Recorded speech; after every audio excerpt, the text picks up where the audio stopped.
I'm live.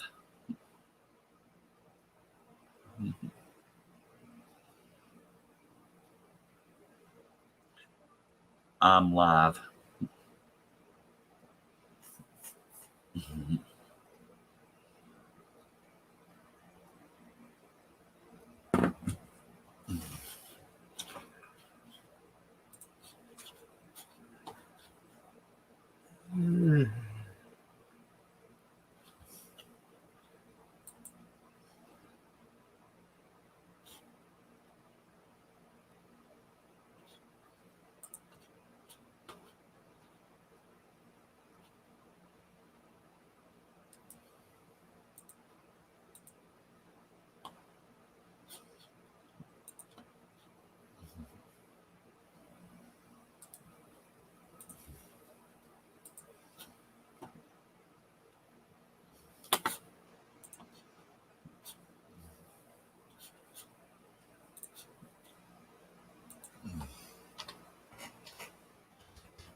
There you are.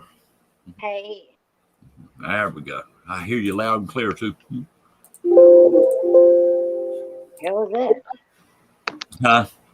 What was That was that? my computer. That was my computer. I'm messing with my volume. Oh.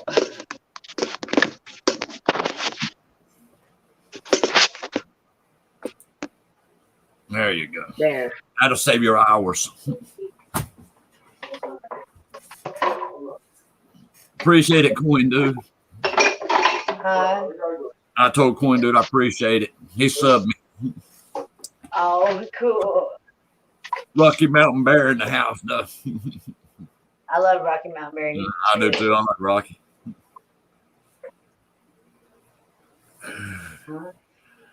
Yeah, my stepdaughter wants to wave at y'all real quick. Hey, how you doing? That's a Wheatback attack on the left, and that's Alexander Smith on the right. Yeah. You need a knife? Yeah. Here, let me do that. Okay. Ain't Alex coming in our room yet?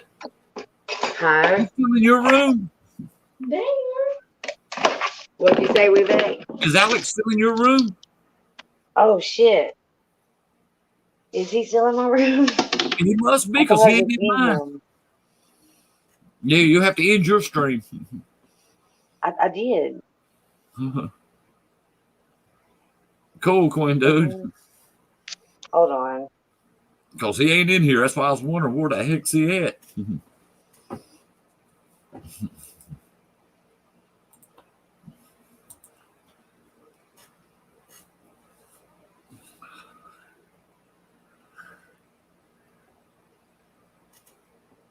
Oh, Lord.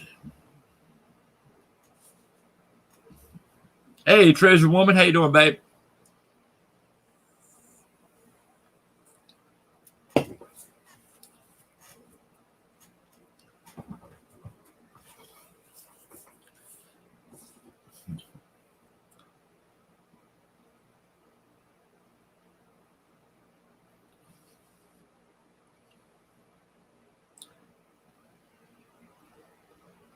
Oh, hell. Damn, Rocky, you still got him, buddy. Trying and dancing.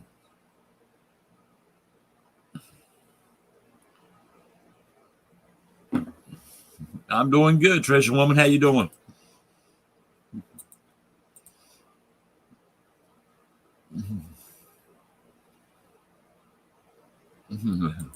I'm glad you made it in here.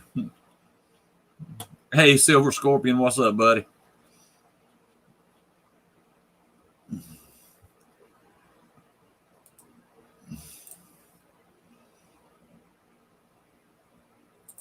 There's a link, Treasure Woman. Jump up here. Say hi. If y'all ain't got Treasure Woman, scoop her up. Let me go ahead and turn her blue. She ain't already blue. She's already blue. She could put her link in there.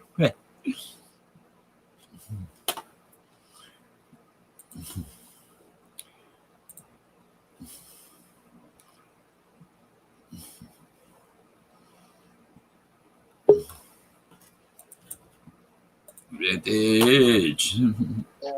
Hey, y'all. There you go. Did your stream in, girl? Yeah, it's been in it. I don't know where Alexander is. He's probably talking to himself. Well, I think there's something wrong because I got a notification about a video of his. Oh, I don't know, but he just texted me and said he's dancing. I don't understand that. It says I'm on a dancing. video, a friend who is not sad.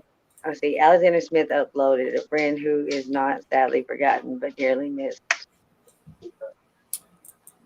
He said he was talking about his dad, I think. Yeah. Did his dad pass away yesterday?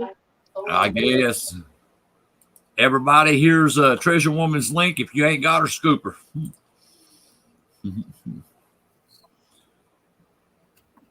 I stopped trying to me Sunshines to say a lot of Sunshine Cooper.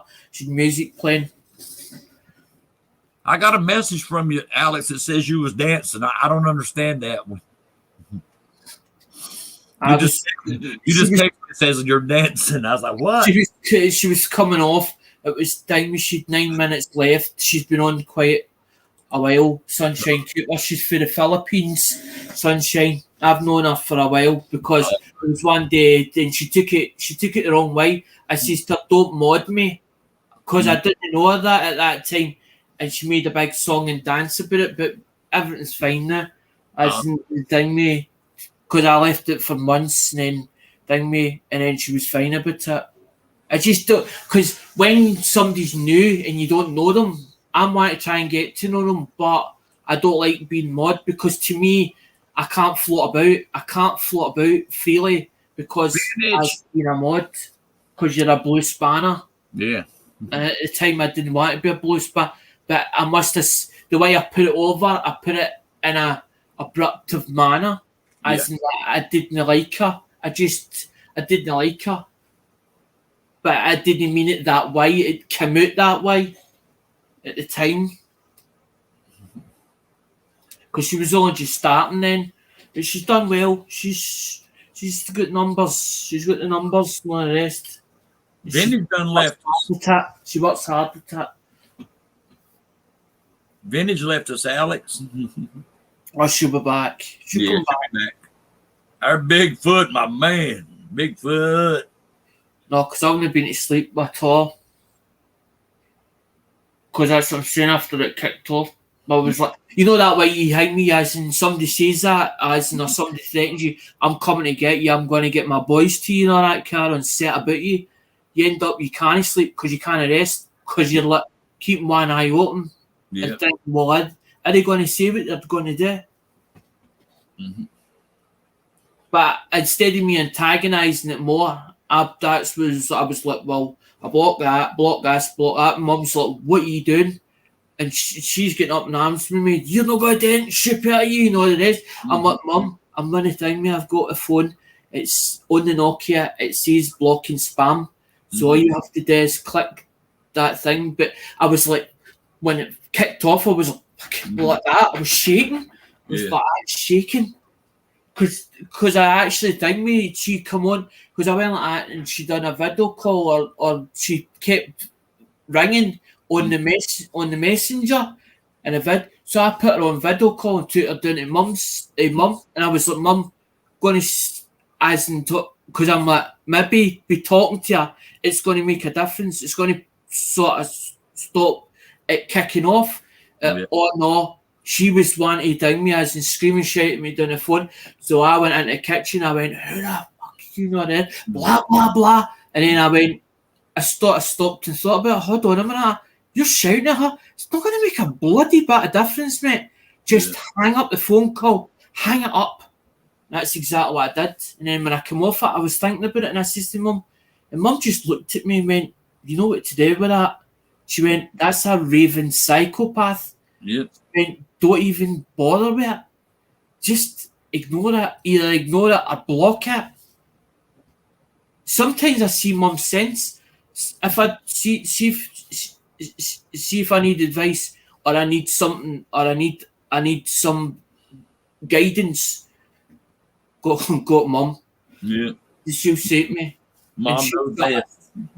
Well, I don't have my dad because a lot of the wisdom and the way I've settled down, because at one stage you couldn't talk to me. At one stage, if I kicked off like in a temper, I wouldn't hurt you, but I would actually physically put my foot through doors as in full force Yeah. because I would get that bad. But as I've sort of got older, I've sort of mellowed out. Mhm. So I've sort of got my dad's wisdom. That's what I'm saying, and that's how it was. It's near his birth. It's actually near his birthday, and that's why I brought it out. But it was because obviously I felt maybe there's a spirit because she's telling me names, and I'm thinking, hold on a minute, my Uncle Alfie Chevel's over that kind of that area that she's in. Yeah. They happen to sort of be in that end, and I was like, hold on a minute. If somebody talks sense to her and she says who I am, because as soon as you say, it's Anna Smith, they turn around and say, is that Gordon's boy? Is that Gordon's boy?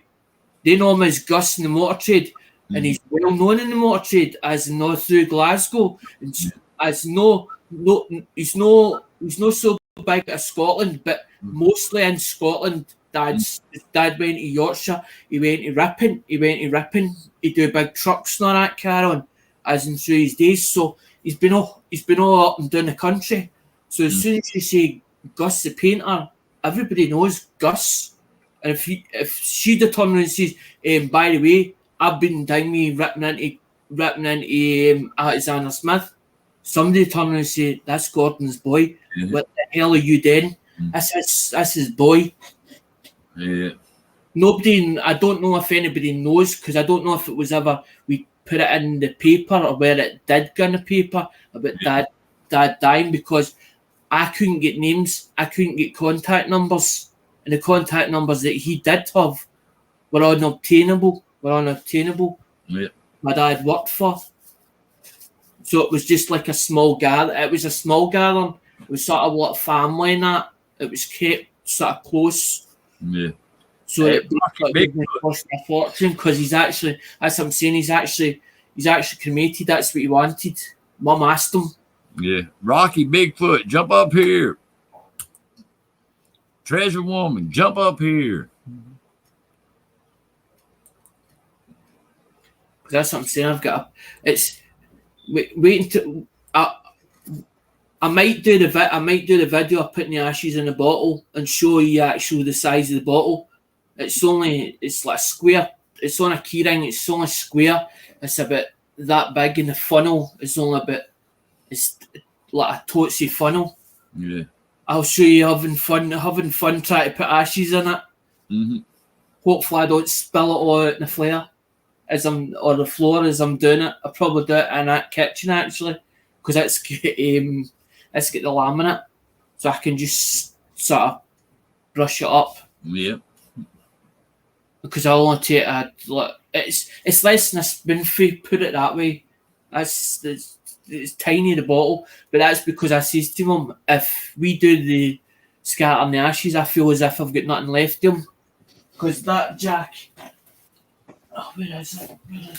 That big jacket is originally his. That was the last one that Mum bought from.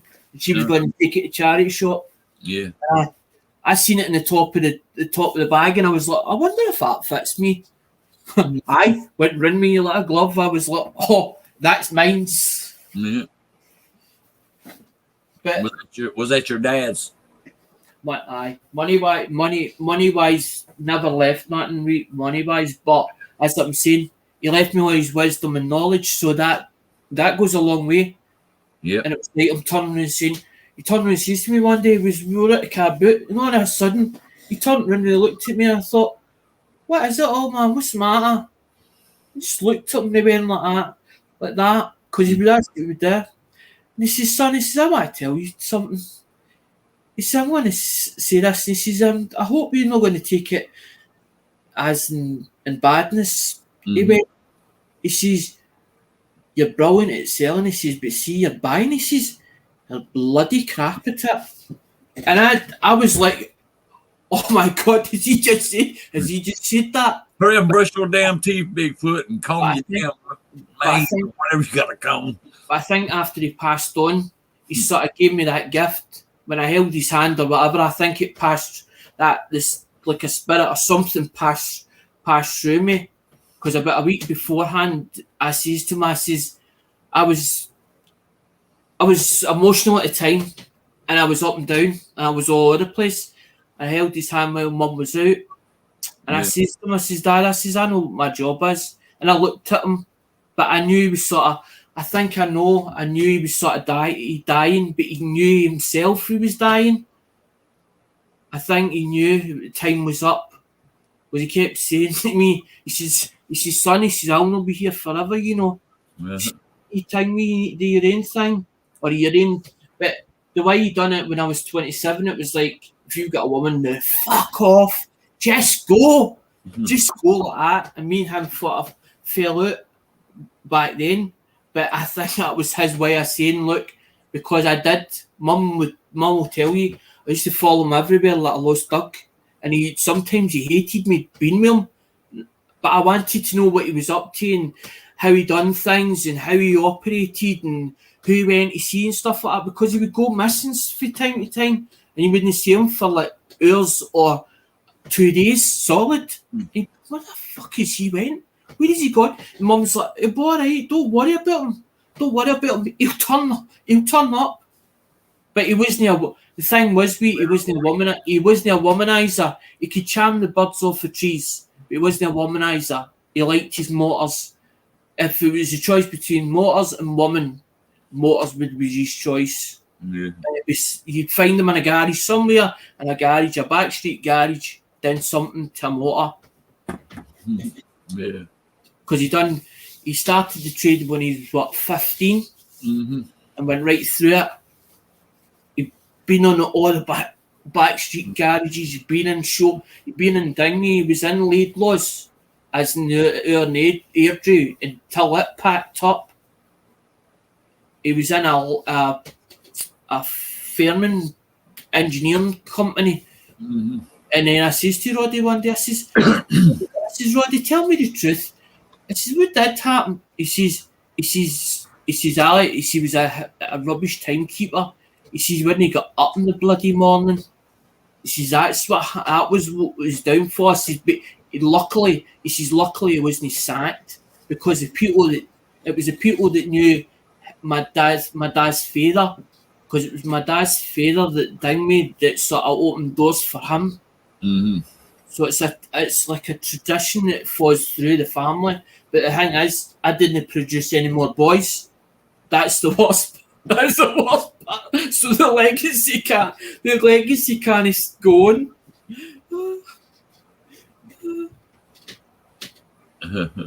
Legacy can't be passed on because I've got four lasses. I'm thinking, no way. But then if I leave stuff for them, even though that I've not got them and they're elsewhere, the door's never going to be shut anyway. So hopefully when they come back when they're older, there'll be stuff left for them to either sell on. Damn. Was that coach your dad's or something? What? Was that coat your dad's? Oh. I bought him a money belt and all that. I bought him a money clip. Yeah. Never get even a chance. He never even get a chance to even use it. Oh no. And then I bought him a classic. Scorpion. You have a good day, buddy. I bought him a classic book. Hold on a minute, let's see if I can go get that book actually. I think there's a British transport book somewhere as well, funny enough. All right. Alex, I'm going to send a running Damn, he can still talk even when he ain't there.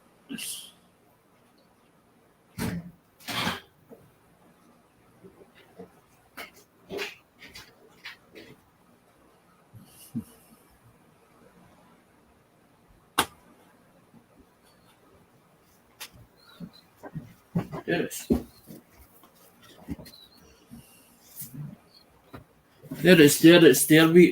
It's decades thing with Britain's favourite cars in the decades, but it's a lot of classics. Yeah. On the back here, there's a Mini Clubman. That's a Mini Clubman. Yeah. That's not a state car. That's the thing, mate. It's definitely that's a Clubman. That's definitely a Mini Clubman. Yeah. It's a 1275 GT range. There was only so many of them done. That's what they're saying when it was low numbers. See, many cars were produced and there was low numbers. That's the rarer ones. A lot of the British stuff ended up in America. I know there's some British stuff in Australia, because Amen, Bigfoot. Chopper's Rule went to like a car show or something, and there was a lot of Rolls Royces and stuff like that, and a lot of the old classic stuff. I'm like, I know all that stuff, but really somebody when they get them over there, as in your part of the country, they basically strip them to a shell, basically, and then rebuild them.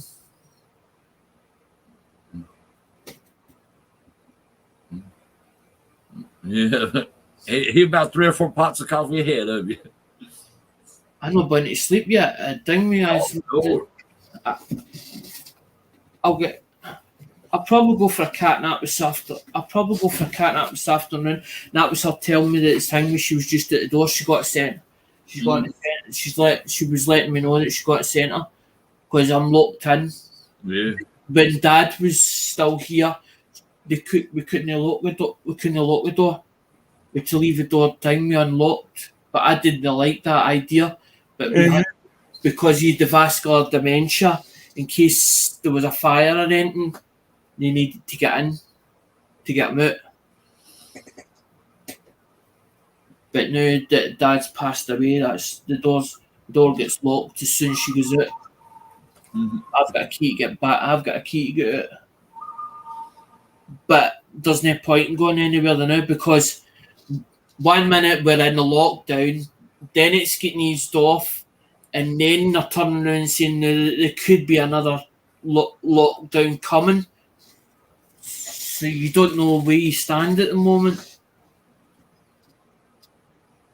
All right, Coin Dude. Buddy, hit me up. I'll take care of you. I got plenty of stuff for you.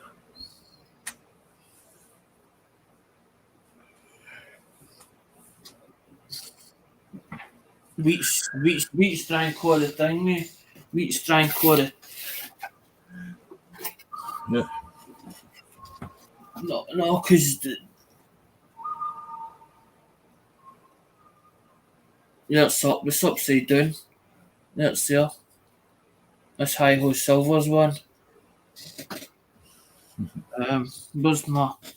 I'm trying to find my. I don't really remember there. Where did I pick them? No. Trying to find my order. I don't know where the hell they went to. That's my ones that just came in. You know, another load of them. As in, right, so I'm going to put his creations going in the back of mine's, so it'll go in that space where there's a big blank space for High Hose to go in. Because it was him that created that. I just tell him what I wanted and ting me, and good night, buddy. High went, found a couple of them, and then he sent, and then every time he would send me a sample, but I didn't have them long. I had them about 3 times. He sent it about 3 times, and that was about it. And I was like, right, that'll do. That's good enough. I was like, Phoenix is all right, but the boat's not. And I was like, Paul's like, I can't find anything like that looks more, as in it's got more of the detail. He's like, that's the only one I can find. That'll do, Paul. Hey, Just, how we doing? Hey, how's it going? Oh, great. What you doing this morning? I like the coffee cup. Yeah. Now I just need some more coffee. Check You this. probably getting your cup of coffee this morning. Oh, man. I need it. We at the workshop. Yeah. because that's what Mum says. Have you slept last night? And I went, no. Damn, what are you working on now? A sword? No, that's an axe. Oh, hell. Let's see. That's cool. Oh, hell. I like that one. That was better than the first one. Yeah, those are Ike dollars for the Oh, handle or for the grip. man. Stinking smelly. She says, Rhonda says to me, can you not think anything instead of negative, positive, anything positive? With me, the thing it's 1 minute it's everything's fine, and then all of a sudden everything goes to pot, Yeah. and it's not me that does it either. Yeah, the good bad notes. It just comes to me. It's as if it just comes to me. Yeah.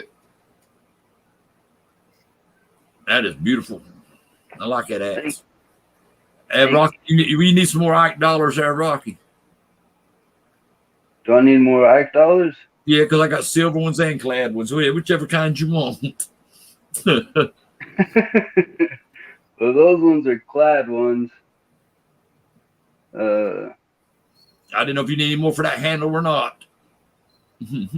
No, I'm all done now. No, I got plenty.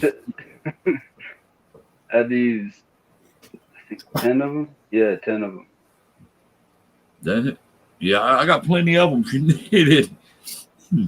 Awesome. I might take you up on that actually. I'm sitting here with a damn display case. I probably got, I'm going to say at least 30. That's just the clad ones. I ain't counting the silver ones. I got a load of silver ones. Nice. I got about 30 clad ones, though. Yeah. But I got a lot more silver ones. If you need anybody, just let me know because I'll take care of you. Awesome. Yeah, I gotta work on that axe head today. Damn, I like that actually. Yeah, I gotta engrave a bunch of stuff in it. Oh, hell. See, it would be nice to have one of Rocky's creations, but because it's an axe or a knife, Mm-hmm. it would get confiscated as soon as it went into a parcel or whatever. As in the X-ray, that they'd probably confiscate it. But I could think, well, if Rocky cut the handle off of that or a stick and put coins onto it, I think that would be allowed. Without the axe head or the thing with it, or the actual knife on the front. So with that, if it didn't have, it was just the stick, just the handle part of it. Yeah. Because I like unusual. This handle is actually pretty deadly. Those the I like grip right there is it's heavy, man. Because I like unusual. Flooding somebody to death. Hey, Vintage. Hey y'all. Because that's unusual. Hey. Do you see that Vintage? Hey. You see all that Vintage? Yeah. That's blood. Oh shit. Yeah. Damn. I'm bleeding. What? Oh What? Lord, help us all. Right? Damn, Rocky, that damn mask look good. Yeah, that's really nice. You know the Cyclops, don't you? Yeah, Cyclops Stacks. I know him. Cyclone stack. Yeah. That's fucking badass. Yeah, I like soccer call too. Pretty cool. He's gonna love that shit. Yeah. Hey, the Yeah, sun's up here. I can see waiting sunlight. long enough for Hell yeah, that's awesome, man. it. Hey, Bigfoot, I bet I could make one of those ninja stars or something out of a Nike. For real? I can do that. Oh my god. But that seems really cool. Oh my shit. Alright. Hey, Hector. Hector's What's up, here. man? Yeah. Into the chat. Let me go into the chat. Rocky's right. You probably could. You probably could. You probably could do it with a Nike. You probably could make a one of them cotton spears and with a Nike. There's plenty of Yeah, space. they're probably big enough. Probably even get it to throw it pretty good, too. Probably Rocky. I'm saying, I just like. I'm gonna jump down. My dogs are bugging me. They need to go out. Okay. I'll be down in the chat. Come on, come say hey. Have a good one. Hi. Hey y'all. Hi Hector.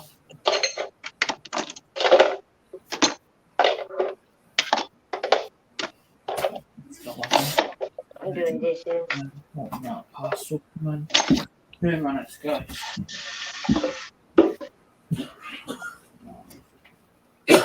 Ah,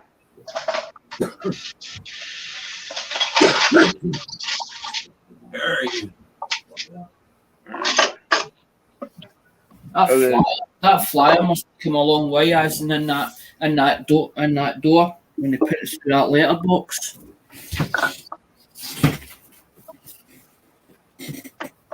It's nearly as in the stairs, at the bottom of the stairs.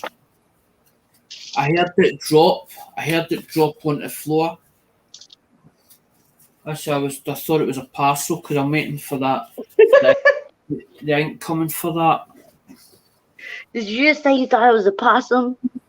I'm Damn. waiting for ink. I'm waiting for ink vintage because that one's not the right size. Hey, Hector, how you doing, buddy? It needs to be bigger for that one. Roadrunner, Yeah. what's up? Damn, Rocky left me. Yeah, he lived. Oh,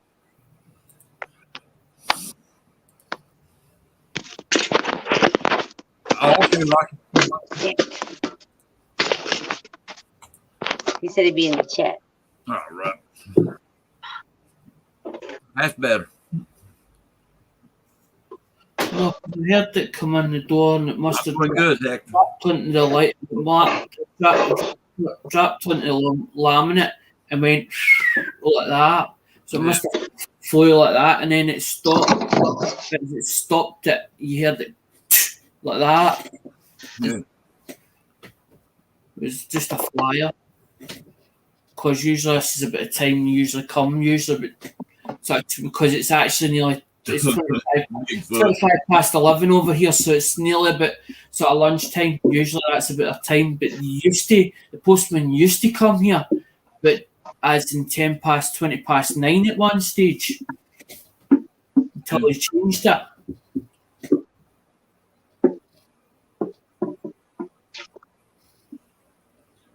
Because round about sort of 2 p.m. usually you get a knock at the door, as in if it's parcel force. It's 6:30. It's 5:30 where vintage is. Is it?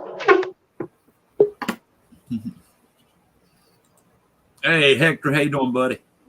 Good morning, sir. Fine, thank you. How you doing? I'm doing good. How's everyone else doing? Hey, Alexander, how you been? I'm alright, Hector. when people are no winding me up the wrong way, as in especially women. Yeah. He's got a woman that he won't give none to, and she's upset. Oh, jeez. That would be only a problem for every man. Yeah. She's actually infatuated with us, and I found her on blooming one of them. It was Facebook dating app, which you don't pay a penny for, because the last one I was on, like the one I think it was Match.com or something. I was on it like 3 times, and it was like £60 a time. So I was like, I'm not paying anymore. Because it's not working out for me, that one. So I was like, well, when I seen the Facebook one, I was like, oh, that's free. I'm going on that. There you go. But I've got fed up now. I've had enough. I'm getting too old for the dating lap, and I'm like, I want to keep doing it. I want to keep putting myself through that. Hey, Roadrunner, what's up, buddy? I guess it's no more than me just celebrating my 40th wedding anniversary. Hey, 40 years. I don't know how you done it. Sucker. Well, agree with everything she says. There you go. well, you can't. Well, it's like the old movie says: you can't live with them, you can't kill them. So that's why you just divorced like I have. Okay. They said the 3rd time's a charm, but that's bullshit. I'm trying for number 4. I'll tell you one thing. If I ever divorced, I would never remarry. Oh Lord. I've only done 14 years, mate. So I'm only on. That's the. Well, I've had little relationships before the big one, and then with the big one, I'd done 14. So I've done nearly half my life. So I'm like, well, if I do one more and I pass away quite quietly or peacefully, I'll be quite happy. Yeah. You know who gave me that advice about not marrying after you divorce, or? Well, he was widowed when my mom was only 10 years old, and he remarried and had 9 more kids. So out of the 14, he said even though everything was legit, it was a brand new family, he said he never would remarry again twice. And she lasted almost 70 years with him, the second wife. Yeah. Never been married.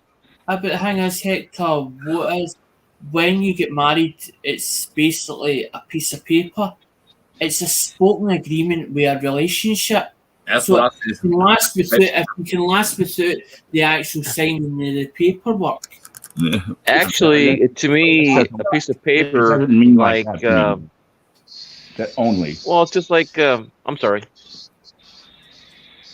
It's Yeah, just like I mean, being. I'm kind of old school about that one. Yeah, me too. The reason why I say that is because, a dollar bill or a pound, you got to believe it's worth that much money. If you don't believe it's worth anything, then it's worth nothing. Don't get me wrong. I'm belief into it. Ex-Mrs. Roadrunner, but I've always had kind of old school values or ethics as far as that goes. My first wife lasted 13 years. She died of cancer. After that, I said I'd never get married again. And I'll be damned. I've done it. Well, I mean, I'm not a religious person, but as far as that goes, it says death till death do you part. So basically, you're given free license. Sorry. Bigfoot saying in the comment, Alec, just get a plant. If that lives, get a goldfish. If that lives, get a puppy or a kitty cat. Yeah. Mum's kitty cat done well. She done like 14. She done 14 years, that cat, but she was more Mum's cat than anybody else's cat. Hell, I'm over 50 years old with a 3-year-old, and I still ain't figured out how that works yet. And Mum could actually pet her, as in gently pet her, and then all of a sudden she'd go on her side, and then she'd be up in her thing. She'd be up in the, as in on her back like that, with her paws like that. As Mum could actually tickle her belly, Mum could do a lot with that cat, and she wouldn't bother. But Mum was gentle with that cat because she was a very timid cat. Yeah. She hated Well, with things. me, When you heard the window cleaner, as soon as she heard the window cleaner and coming I've got the ladder, she What? was away hiding. What'd you say, Hector? no. I was just going to say that being a teacher, I deal with parents, Yeah. and I would say almost half of my kids come with parents, and the other half, I would the other say 25% are remarried, and the other 25% are grandparents are taking care of the kids because their children can't take care of their kids. Yeah.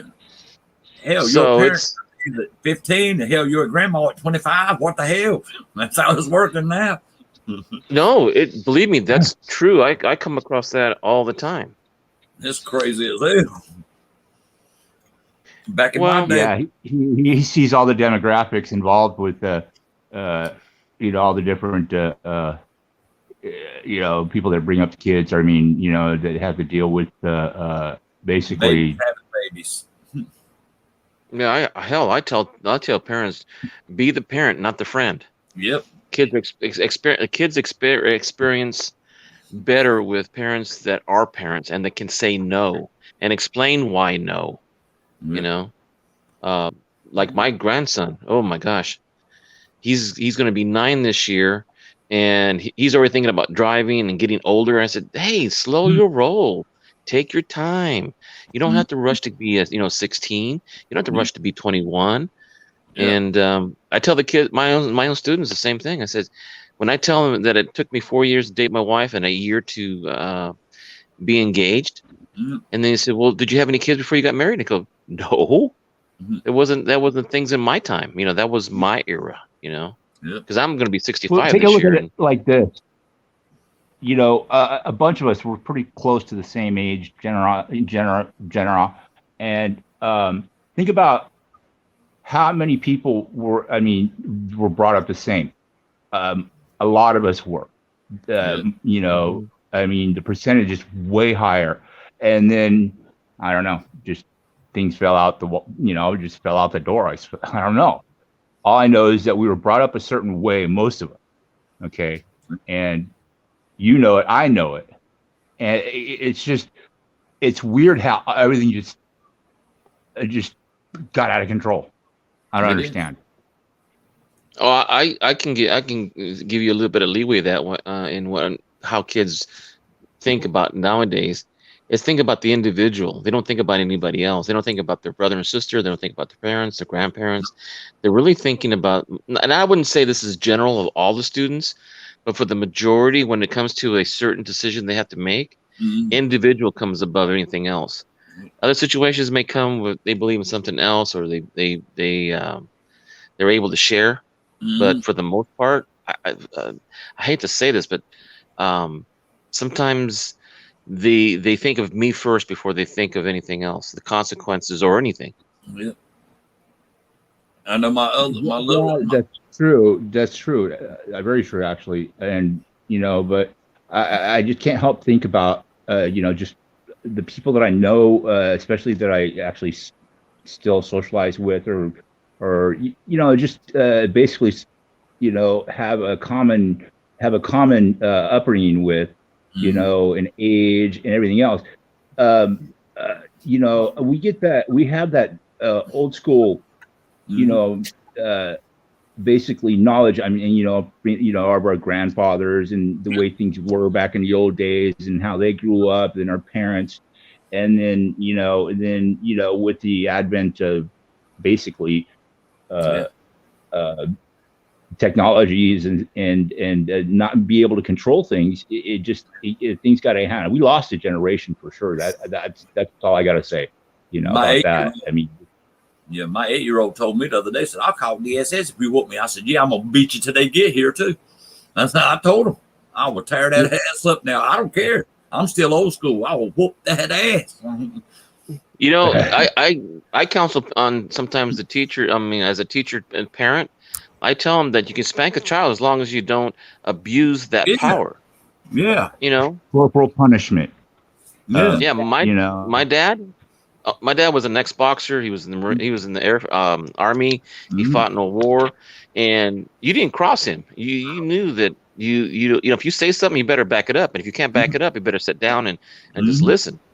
Close your And I tell a lot of kids don't listen first. I mean, you have to listen first and then decide. And most kids don't decide. They just abruptly go for whatever they've seen before their friends do it. You know. Well, that's the nature of you know, when we're young and or you know, or first born. I mean, we'll take every advantage we can get to get what we want, but you know, we have to learn our ethics and our responsibilities and our upbringing and everything else to make it through, you know, any amount of years of life. And that's, you know, and that was taken away from us by all this muddled You know, I don't think that I don't think that I told my daughter she doesn't believe in spanking. I never spanked my kids, both my son and daughter, when they were growing up. But I tell you one thing: if I was mad, they knew it, and if they knew that I was mad, I'd have to spank them. All I had to do was tell them you're grounded for the rest of the week, or you're grounded for the month. And then one time, one of my son one time, one of his tantrums, you know, slammed the door and broke it. So I took it off the door, and I took the whole semester. The whole semester, I said, you're either going to fix it, or you're going to fix your behavior. Whichever comes first, the door's not going back on until the end of the semester. That's a compromise. That's cool because, I mean, you know, putting the fear into them or giving them something to think about, you know, and they know it was wrong already. But you know, you know, you can't let them keep doing that, or they're going to keep doing it, and then it's going to roll over into something else. You know, it's just it could be one thing or another. It can't just be anything specific. You know, I'm not just generalizing something. I'm saying that you know, bringing up is with any animal for that matter is it's just a crapshoot. Yeah, you praise the good behavior and you ignore the bad behavior. Yeah, I mean, not ignore it, like completely let it go, but I mean, you have to address it. You have to confront it. And you shouldn't be afraid to tell your kid, no. You're not afraid to say, hey, that's not the way we do things here. This is my house, but you deserve a home. But this is my house rules. But if you live here, this is your home. You don't treat it with disrespect. 2 weeks. 2 weeks. No, I also do believe that you have to defend yourself in case something just anything happens, wrong or something. I mean, things can't get out of hand. Okay, but don't let yourself get don't get yourself because I've seen elder abuse and I've seen parents get basically frustrated or do things they shouldn't do or whatever. The kids too. It just it's like I said, it's a compromise between both of you, and it's our nature to and our ability to love, which gives us kind of an edge on things here. That's what makes us feel good, makes us come back together like family and whatnot. I basically, we've evolved, but we haven't evolved enough. And I don't think we will make it happen. But hey, there's always hope. I know my there always is. My 3-year-old run her foot through my TV 2 weeks ago. I didn't want it, but I took all her toys away and grounded her off her trampoline, everything. And I hurt her worse than anything. Yeah, you did right there, Wheatback. And here's what I'm telling you. A lot of my students do something wrong, or they cuss me out, or they act out even worse. I tell them you have lunch detention or after school detention. It's your choice. And I wouldn't tell them that day. I would tell them the next day. Okay, tomorrow you come either at lunchtime for detention or you come after school for detention. And they'd show up. When they show up, I said, okay, you're done. I just got here. Yeah. Well, first of all, you came on your own. You completed your obligation. You admitted to that you did something wrong. Yeah. And 4, why should I punish you for something you did good? Yeah, yesterday you were a pill. Today, because you answered up and manned up or womaned up or whatever you want to say, you earned the right to say you got enough punishment. You can go on. and it blows them away. You gotta let them think sometimes too, because kids do. Some people have to do have to cool off for a second, before they Yeah, can, think and go. Oh, yeah, that because was a the good kids move. are acting up. Well, I learned that because the more I punished kids for lunch detention and after school, the worse it got in my class. So one day I decided not to do it, and it seemed to be a lot better, and I got better behavior out of it because now I tell them, now you owe me because I've given you the respect to come on your own and not me go after you. Go have the vice principal look for you, or have you escorted by security into my classroom. No, Yeah. that you need to be you need to either grow up or man up. Yeah, or put things out without having to, with either of you having to, uh, do something you don't want to do or say something you don't want to say. That's a good thing, I think. Think. But at the same time, you still can't totally entrust the Amen, student Rocky with Mountain. behavior. Well, you're Rocky setting Mountain's here. boundaries too at the same time. You're setting those boundaries and rules, without having to, letting your emotions get involved, and going, oh, Big. that was stupid on my part, basically the kid. But I mean, it gives him a chance to understand what he did. Yeah, And I that call gives it you that expectation. doesn't mean that you don't have to react right away, because that's how No. teachers burn out. Mm-hmm. Oh yeah. I think anyway. I mean, Um, I even had a reputation when I used to go around, do my yard work Mhm. and just observing the kids, and I would tell them that you need to pick your pants up. For some reason, kids love to sag their pants and they're showing their underwear. And I'd tell them, first time, second time, and third time I send them to the office to get, and they'll go in there with their pants up, and they said, "Well, I have my pants all the time. I don't want my secretaries saying this and that." That wasn't. I said that's because at the time you knew the rule was when I told you it, and you did do it, you wouldn't get any consequences. But once I sent you to the office, you pulled your pants up. You see, I pulled them up, but not every time I told you. So I would almost document every time that their pants were down. I tell you, after a while, I would go around the corner and kids would say ahead of time, "Hey, Mr. Gutierrez is going around the corner. Pull you guys' pants up." And they did. I didn't have to say a word. Yep. But just being consistent with the rules. well, yeah. I mean, after a certain amount of time, I mean, I've been a plumber all my life, almost. Well, it's what I started when I was a kid, but I always I had to eliminate the quintessential, plumber's butt, because my boss had it, and my friend had it. It was his son. And it's like, oh my God, dude, what's wrong? What's wrong with your belt? You wear one. Come on, dude. I just don't understand the whole. I guess I'm just kind of a functional kind of dresser. Well, function works. I mean, if every kid's on the same page, no one's gonna get out of line. I mean, like they used to say, you can't leave your classroom ever without your teacher being in there. Mhm. I used to leave my classroom to go make copies, and I'd come back, and my classes were still in one piece because I expected them to behave. Other teachers don't trust them, And then If I if had it a does, chance to walk out of my class, I wouldn't stop running. Half the time I yeah, usually.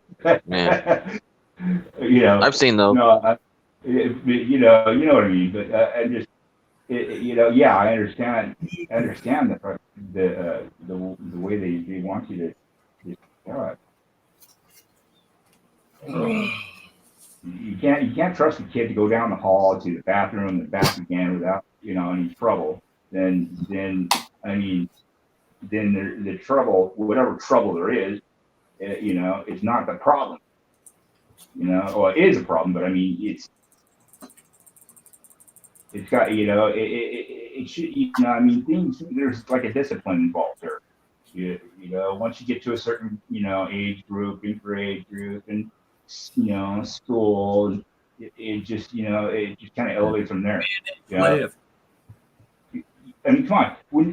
Who out there used to go out with their like country country family member and blow off 22, rifles, when they were like 12 years old. I did. And I had a great time. And they taught me how to respect and use that kind of thing. And living in the city, I mean, I was like, geez, man, no wonder why it's going to hell.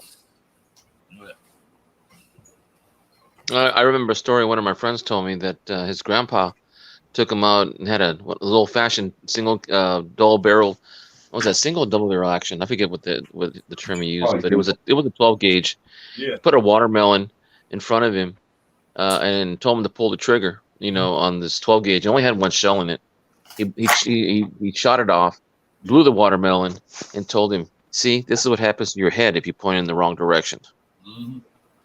Made an impression on me, and made an impression on his grandson too. Because, I mean, you got to have some respect for guns, no matter how good you are. Yeah, that was that was kind of like what I mean.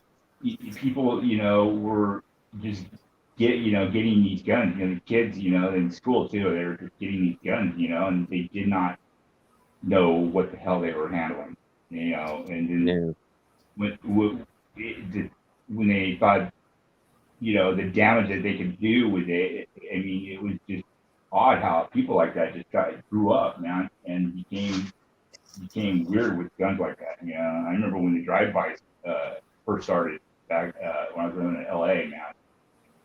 Why don't you get out of the car and just blow the hell out of you, man? Just they're really too lazy or something? Come on, it's just like it. It was weird, just kind of culture. We were just brought up to hunt and use those kind of things if we need to defend our country or hunt for to eat. Anything else? Shoot, my dad he used the M1 Garand in World War II, and my dad's brother Ralph used a M1 Garand in the Air Force for guard duty. And when they tried to bring their weapons back with them, I mean, these are single action with 8 shots, and they couldn't bring them back. And then my cousins in Vietnam, when they came back, they wanted to bring back the AR-15s. They couldn't bring them across because they were military use weapons. And now we've got these. I don't know. I mean, like a single spoil of war, like a young World War II, like a sword, right, or stuff like that. They wanted your weapon back. I mean, they, you still had your right to, your civil rights and all that. Your Bill of Rights. You still, and that was all good, fine and good, but it was like it just seemed like people were just becoming irresponsible. That's what we lost, was responsibility. I mean, not everybody, but a lot of people lost that responsibility and kept abusing that, and that's a reason they're taking that kind of thing away from us now. I mean, they used to sell Tommy guns, by mail in the 1920s. Come on. Well, that would depend, because I know they outlawed them, the drums, the 100-round drums for the Tommy guns back in the 32 or 33. I forget what year that was, because of the Chicago gangland shootings. I think it was around that time. The whole gang. I think people didn't really. They brought them back into World War II, but they didn't use them much then either, because those things were heavy. Well, my dad said he did use them because he qualified for a Thompson machine gun. Yeah. I fired them off. I fired both of them off, and I mean the clip and the drum. And I definitely would rather have a clip. Those 100-round drums are just too much. Or are they 50? I don't. Yeah, it's 100. Mm-hmm. They were only given to officers in World War II. Yeah. I think most of the officers carry the M1 carbine, the 30 caliber. Yeah. But with the clip. Yeah. Not most of them. Those NCOs, the officers usually got anything above like a major sergeant or or lieutenant, they usually got a Thompson. Or somebody can actually really use one, they probably get into.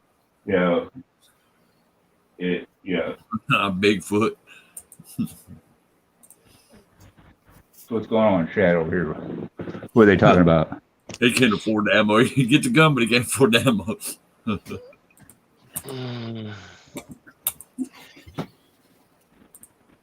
Shoot, I was walking one day in my neighborhood and I found a 327 Magnum, but it was a pellet gun with a CO2 cartridge in it. And it was stuck in the bushes. I'm going, what the hell? Why would someone put a gun in the bushes? Yeah. But I took that home and I looked it up and it's it's a $45, $50 gun. Yeah. And I had to repair it. I think the seal around the CO2 was either dried out or it was warped. So I had to repair it. And it shoots fine. Not more than 25 feet though. 25, 50 feet. Oh, wow, was it a bush? Yeah, that really kind of why would someone throw a gun in the bush? Right around the corner of my house, just a couple of houses down, and it was just in the bush, just stuck in there. Yeah. Well, it's a good thing you found it, and you got yourself a working little target gun. Hmm. As a matter of fact, I got my mom and dad's place cleaning up, and before they both passed, I was in the garage and I found my old Daisy Red Ryder. Oh yeah, Daisy. 1960s BB gun. Yeah. It had the built-in cylinder with you could put 32 BBs in it. Not 32. I'm sorry, 22 BBs in it. Mm-hmm. You slide it down, click it over, and you can drop all the BBs in there. Yeah, I had one. That was awesome. It's worth $250. I mean, just because it's an old BB gun. Yeah. Yeah, and you could do the single pellets too. If you wanted to. Mm-hmm. Mm-hmm. Yeah. I like my old Red Ryder wagon. I got two old school from when I was a kid. I got one of them still. I love one of my buddies. I'm sorry. Go ahead. That's good. I just said I love that old thing, old wagon. Well, my dad was too old to get out of his chair. Sometimes I would put him in his wheelchair, and he'd come alive because he likes target practice. And I used to get my Red Ryder and take out to the ranch and set him a few boxes up, with paper targets and just things out there to shoot at. And I put a big board and some bales of hay behind it, so that when it hits anything, it'll hit the bale. Man, you see him. He came alive. He came up. Caught. He didn't even. It was able strong enough to cock the BB gun. But after a while, he was on his own. I would go something with 2-3 bottles of BBs. With $1,000 BBs in each one. Yeah. But I try to make sure I don't do BBs anymore, or at least the ones with any lead in them now. I mean, I still feel bad on shot off. No, I use steel ones. I use the steel ones now. They're a little more expensive, but you remember the BBs you used to get back in the day? They come in the little cardboard tubes. Yep. The box. Yeah, I used to get them. I remember them things. And they looked like shotgun shells. Yeah, they did. Yeah, and they had a crinkle opening, and you had to squeeze the top of it, and they pop out. It looked kind of like penny roll tubes or penny tube. It kind of looked like them.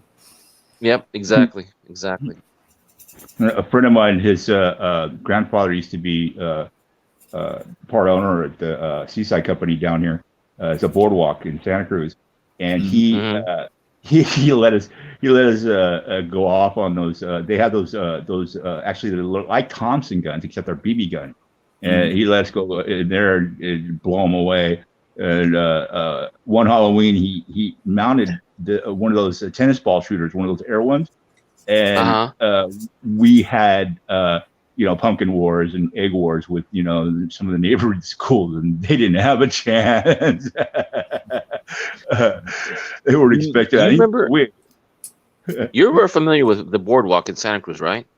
Yeah, very familiar. Okay, do you remember on the boardwalk there was a machine gun with BBs? That's what I'm talking about. And you would shoot a star out on a piece of paper target. Yeah. Man, I used to spend $25 on a weekend just on that game. Mm-hmm. It was so much fun. Yeah, and they had the tennis ball shooter. It was kind of like you hold it with two hands, and and it would shoot across about 40 yards at the target. Yeah, but that BB gun shooter, that was the one we tried to get one, but they wouldn't let us take it out of there. No way. Those things were awesome though. There's like it just sounded like a little Tommy gun. Those things were cool.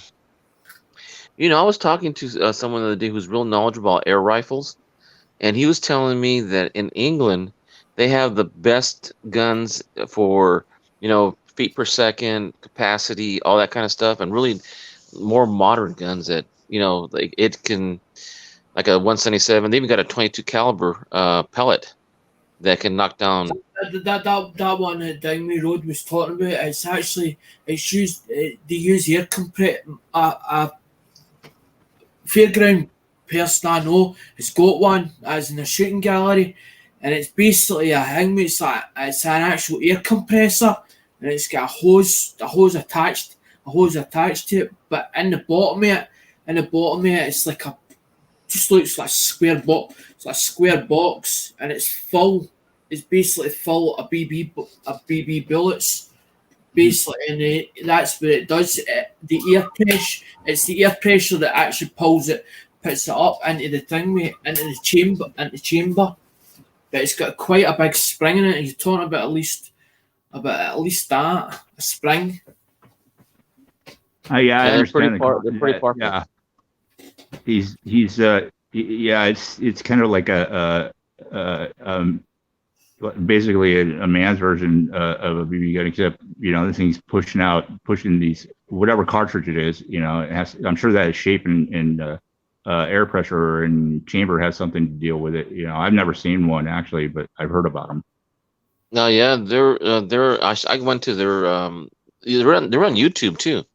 A lot of because I don't think England has the same game or even the guns that they can own in England. They can only own certain kinds of shotguns. I think it's only that, and but no. I don't think any rifles no like that. Rifles, no any type of handgun. Usually now, I don't think anymore. But I mean, I remember when Canada got theirs. I remember Canada got theirs like what 15, 20 years ago. As long as you have there's a license, strong box for thing, a strong box that is to be kept in, as in it's to be stored in, and also when it goes out, you can't actually carry it. But when you're on the land, there's a different rule altogether. When you're on the land, if you walk on the street, as in I remember post, the time I was out there. I was not there for long, but even then, I mean, the police didn't carry them. And if they warranted a gun, man, forget about it. I wouldn't want to be around them.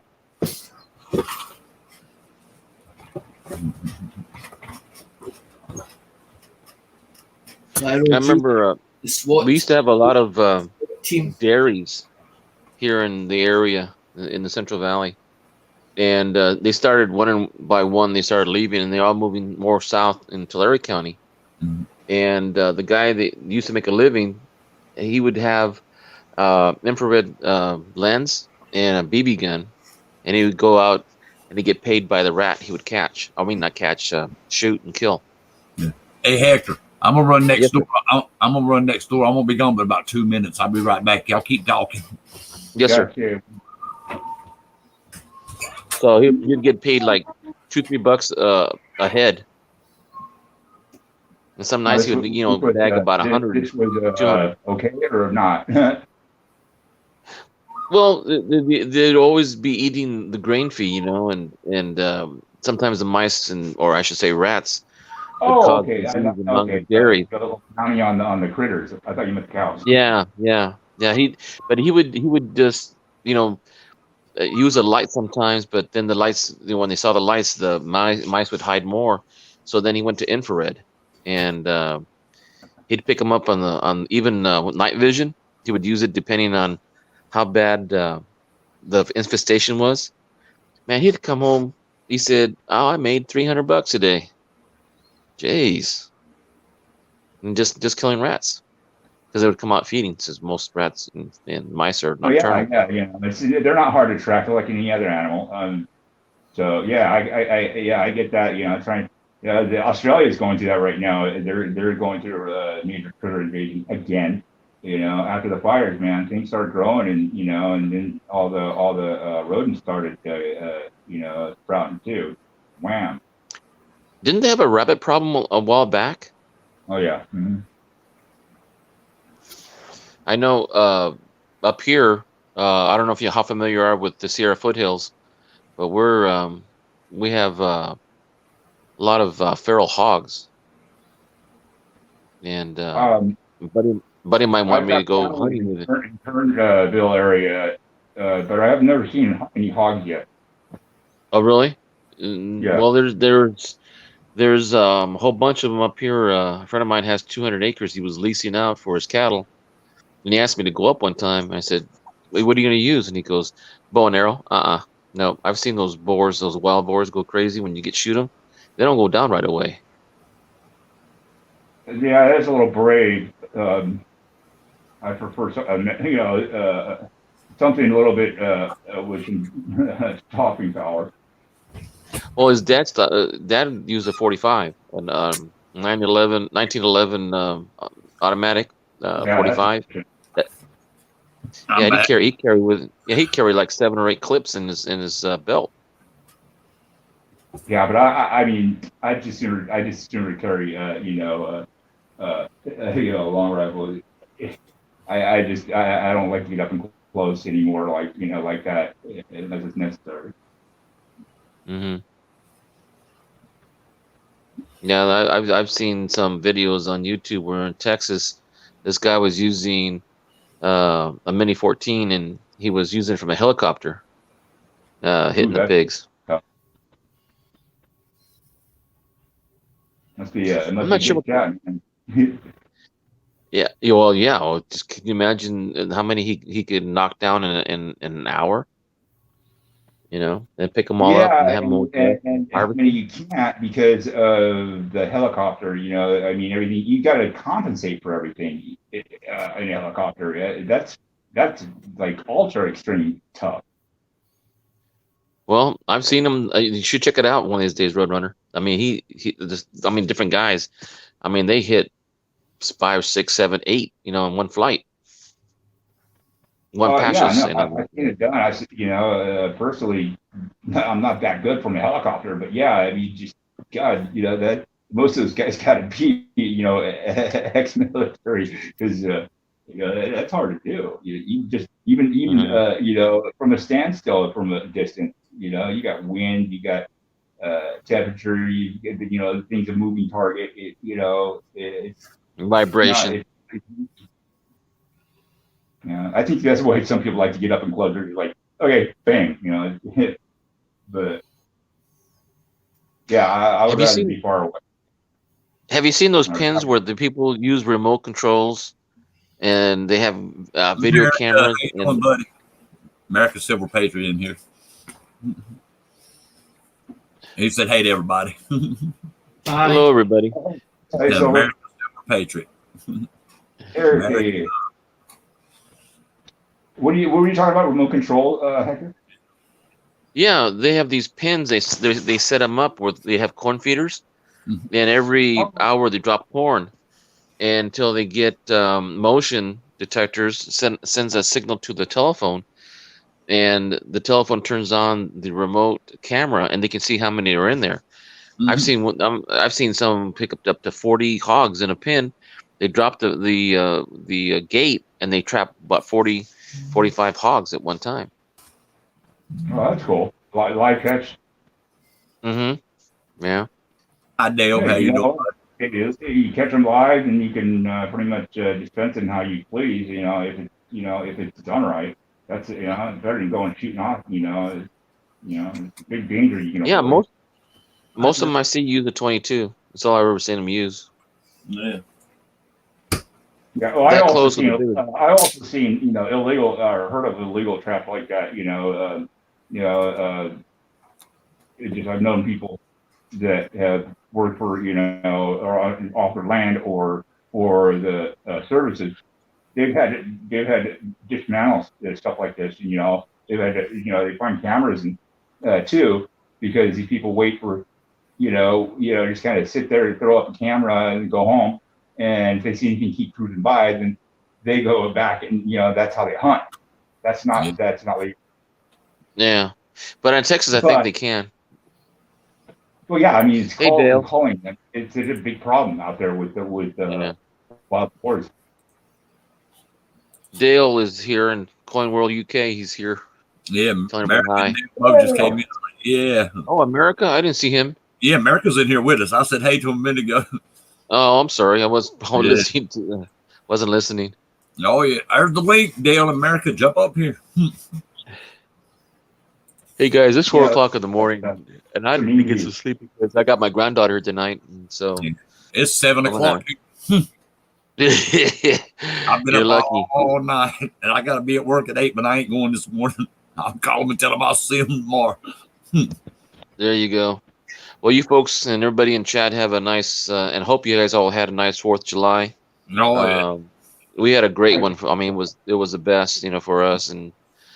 But I gotta say, I gotta get some sleep and make breakfast for my granddaughter, and I'm gonna make her Disney pancakes tomorrow. Oh, I spent the 4th of July on the trampoline, coloring and playing with Barbies. That's what I did with my little one. That's all I done. I spent the whole day with her. Well, my family has not seen my granddaughter that was born this year.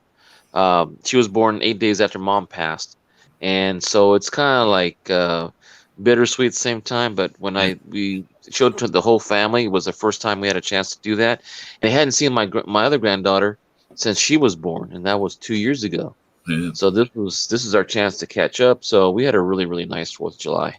And on that note, gentlemen and ladies in the chat, you guys have a nice day, and hope you guys had a great 4th of July. And I'll say good night. All right, buddy. You take care.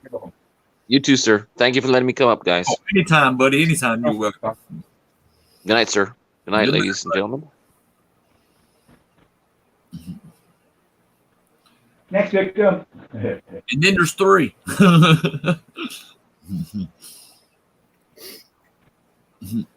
Dale coming up, or he's just doing a drive back. There was 3 in the bed, and the little one said, roll over, roll over. Do any good coins lately? Always. Huh? You been through any good coins lately, Roadrunner? Always. Sometimes not so much, as far as what I would like them to be, but eventually I just kind of say, oh hell, move on. But I was getting ready to submit some monster varieties, and I decided to wait till after 4th of July, so people, at the grading companies can come home after having a nice weekend or a holiday, finally getting out for a minute, because I'm thinking the last couple of coins I had were just questionable about grade, and I'm not bitching too hard about it, but just too much. Everybody else just seemed like they were having issues.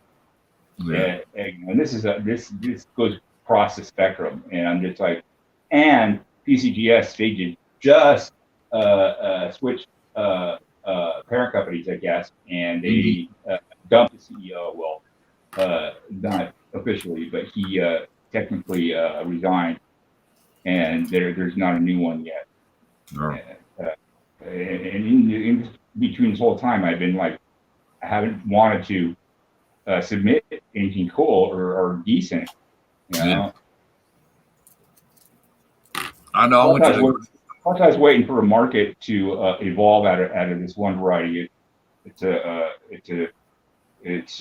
fairly unknown, fairly rare, Lincoln Memorial Center. Dale's in the house. Hey guys. Hey, Roadrunner, I went to the grocery store yesterday and got this back. Look at that star note, baby. Oh, That's pretty cool. that just reminded me. 876. It's Oh, you almost almost a full That's a low year. Yeah, that's cool. Yeah. I got to go pick up a strap of star notes. I don't know what year or serial number, but hey, Dale. She said she'd save a whole strap of $1 star notes to me. I'm stoked about that because either way I can make money off of them.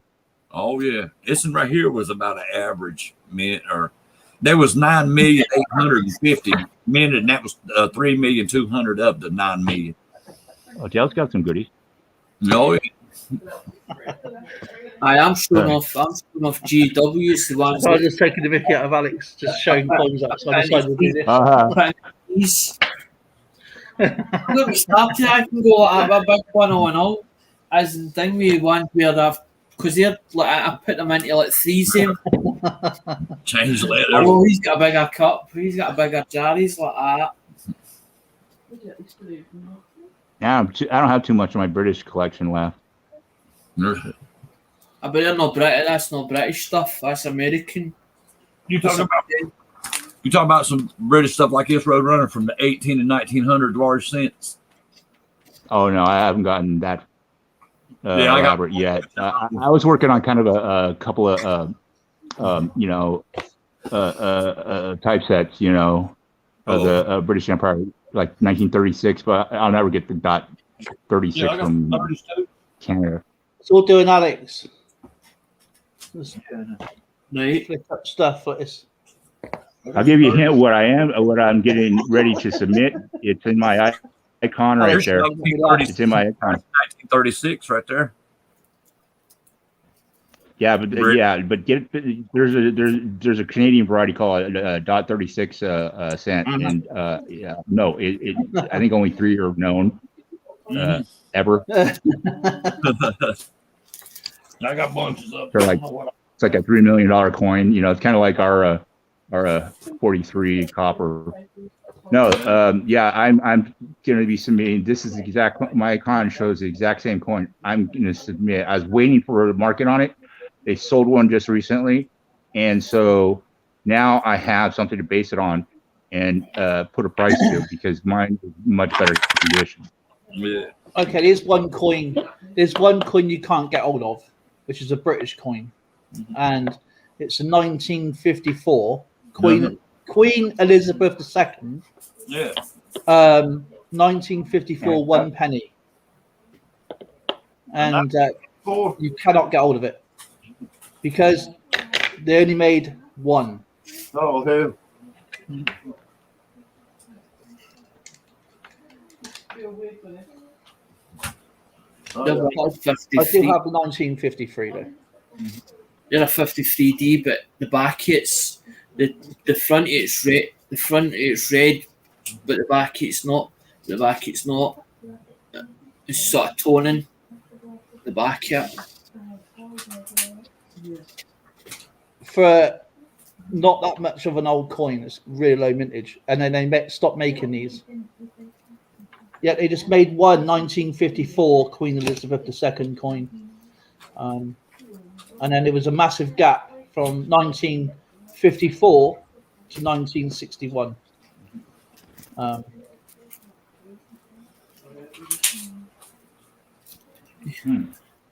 So out of all the date runs, that's what you get.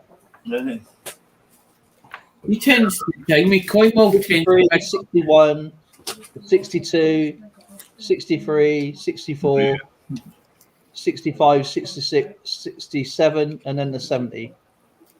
Yeah, I got the 46 and one, 62. Just one coin. Look how pretty this 62 is, Dale. Look how pretty that damn thing is. 62? Yeah, that thing is beautiful. Full detail. There's mine. Yeah, them things are beautiful. Yep. Yeah, most of my British stuff is pre-World War II or after look at them before. Quite high though for vintage. There's a 1936. There's a 46 right here. full detail. I just got my Elizabeths out at the moment because I Yeah. absolutely love the Queen. You know.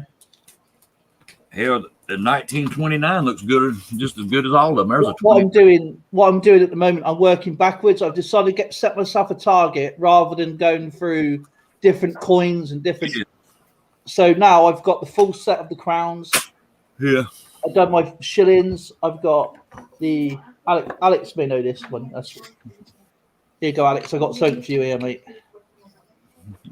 I just picked up whatever I could from my LCS because I'm knackered, mate. After the carry-on in it last night, I'm knackered, mate. I'm ready for my bed. This is Scottish 1970 shilling. Dang, that's good. Yeah, It's a really nice coin, that. Yeah. And then there's the English one. Dang. Pretty. So yeah, I'm working backwards. The only difference That'll be between, the whole. That's the whole date run to the shillings. the only difference between the Scottish and the English is the shield in the back. Crazy. Yeah, Hey, you've got the Scottish lion, and you've got the 3 lions, and then it goes right back. Let's say. Hey, if any of you English guys or Great Britain guys are interested, I have access to Dansco that hold Great Britain money. Usually, I got Canadian too. So and they're either new or almost new. So because I have no use for them. I really don't have any use for most of them, and they're hard to get. That's what we do. We export our stuff out, but we get better money going out, but then end up it comes back in again because obviously, as in it's going over there and getting graded, and then eventually it's coming back. Yeah. Well, these are more for the older coins, the silver ones, and under 1960-ish. He's got. Yeah, I'm working on one monarch at a time. So, I didn't realize how much I've given out. And when I went to actually put all my stuff together, what I used to have is like half.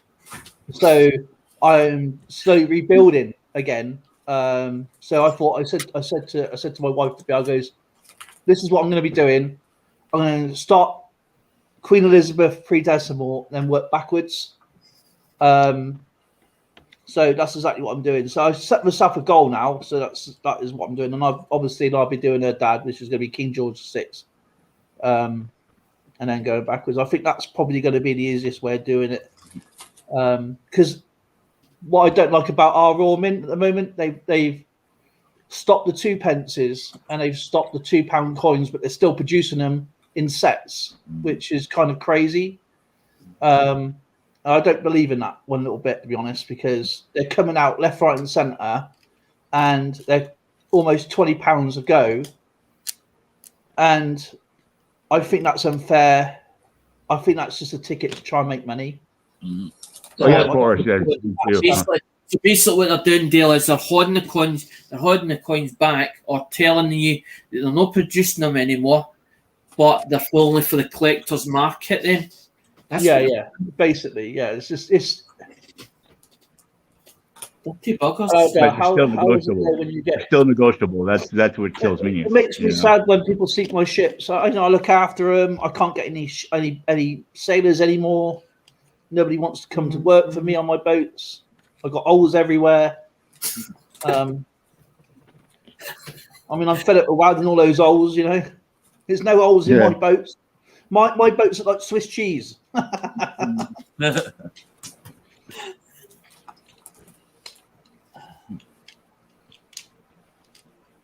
There won't be any battle chat tonight though, because obviously football's on. I love the Euros, and who's playing?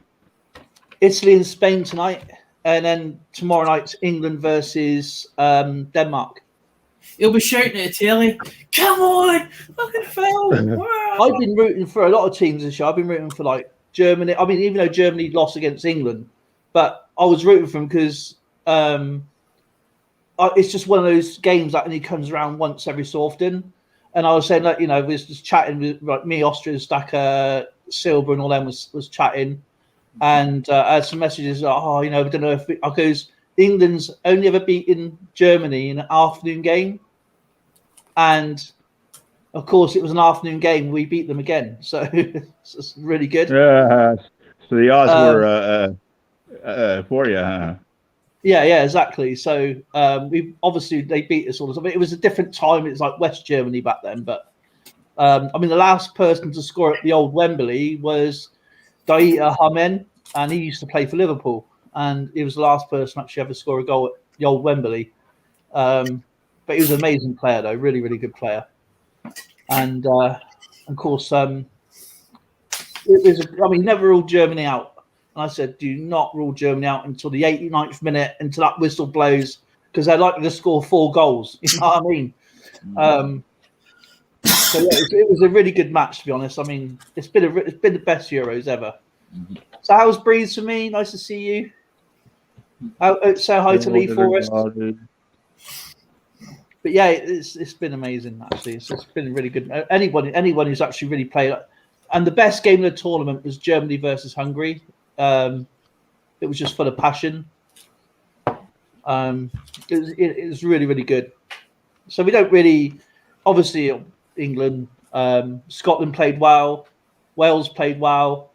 Bit unfortunate for Scotland, but it was the favourite. The weather favoured Scotland because it's really, really bad rain, and when they have rain, it rains, isn't it, Alex? It's really bad. I know Wales like sliding about in it. Watch us. Right under one of the legs. It was a good game though. People say, it's 0-0 because but it doesn't matter. The game was tactical. Both teams had everything to lose. But yeah, it's been a good Euros. 8 o'clock tonight, so it won't be battle chat on tonight. So it starts at 8. So I like Italy versus Spain is like a final. They're both former world champions, both former European champions. So I think Italy's due. Italy. Personally, I really want England to play Spain in the final, but Italy will be more of a defensive side, and they have this burst of speed, and I think that's what played against when they played Portugal. Was it Portugal? I can't remember. I might have been actually. I think it was Portugal. I can't remember now. I'm not actually sure. I don't keep too much tabs on it, but Yeah, I love. I'm not like crazy about like I used to be years ago. I like watch the highlights now. I won't pay for the amount of money they pay for the games now. It's ridiculous. So yeah, that's like football out here. Now, so, I ain't gonna pay nearly 120 quid a game. You know what I mean? It's just ridiculous. I love the Olympics all day long, though. I'll get into it definitely. Cause I used to play, soccer before.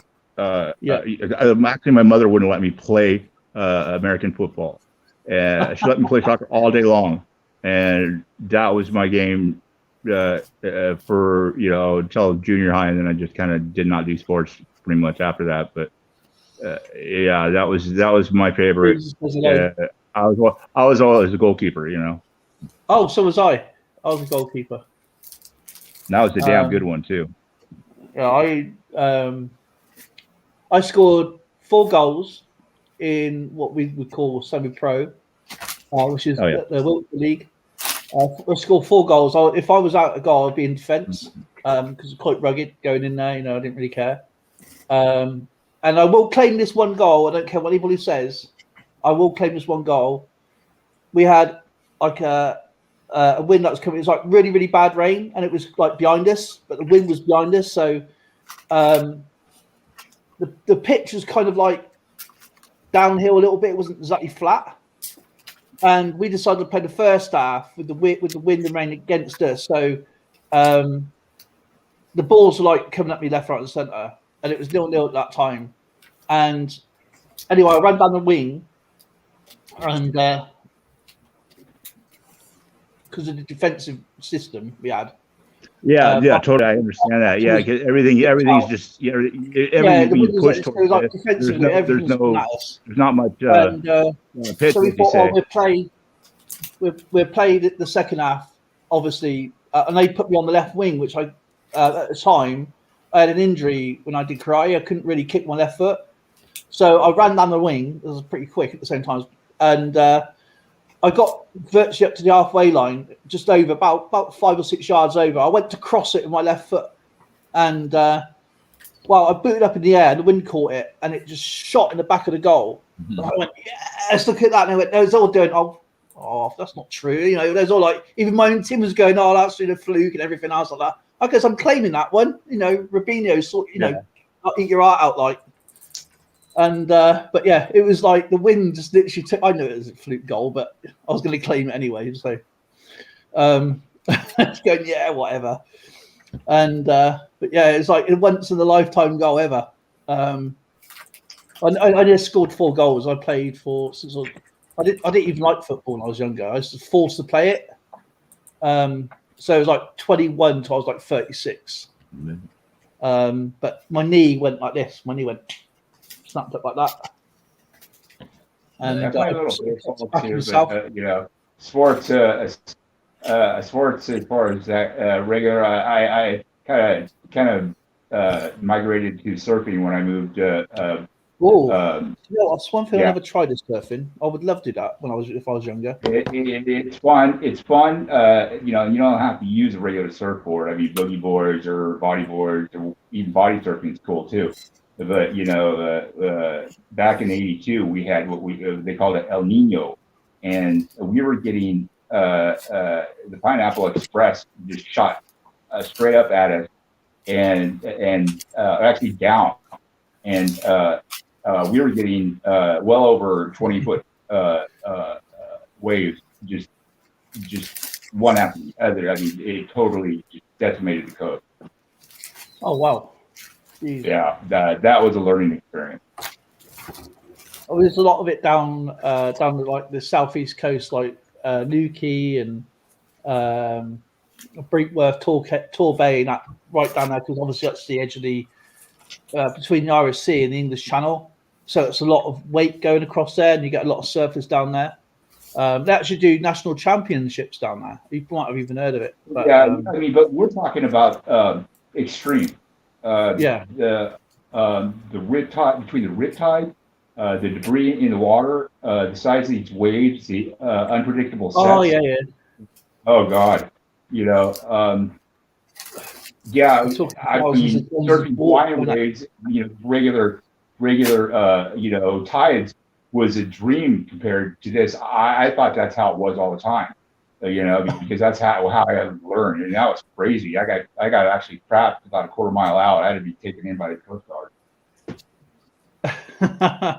Man, oh yes, go out today. This is going to be easy, It's like, and you got all these other surfers that said, "I wouldn't do that if I were you." Oh yeah, I do. No, and okay. I think I'll just go on the little ones. I'll go on the little ones now. Well, I'm glad you're here. Jeez, that's like. I tell you what, if you lose your board, get the hell out of the water. Especially nowadays, man. We got great lakes everywhere out here now. You don't go out anymore, I guess. And a lot of them are youngsters too, man. Under 14 feet. They don't know the difference between a seal and somebody swimming in the water most of the time. Until they get up close enough. But those are the ones that attack. Predominantly because the big ones they'll come shooting at you and then stop because they could pretty much either smell you or know exactly what you are, and they're like, eh. Oh, look at that. 3 fences. It's the tiger sharks, the bull sharks you got to worry about, man. They don't care what. 1956. I mean, everything's worth something.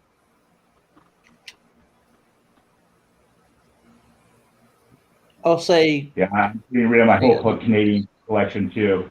Yeah, got rid of most of the cents.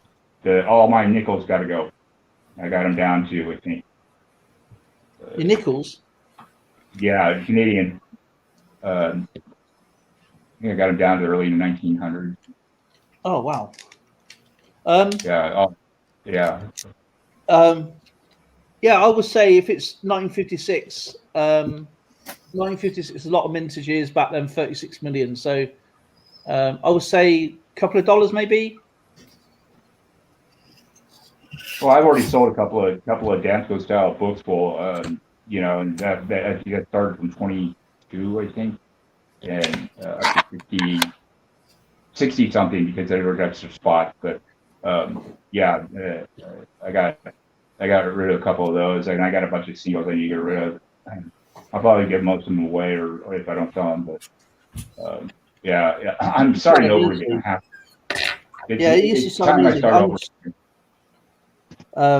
What I do is like, some of these coins I have are like, I like from my parents. I don't know, like circulated or whatever, my grandparents.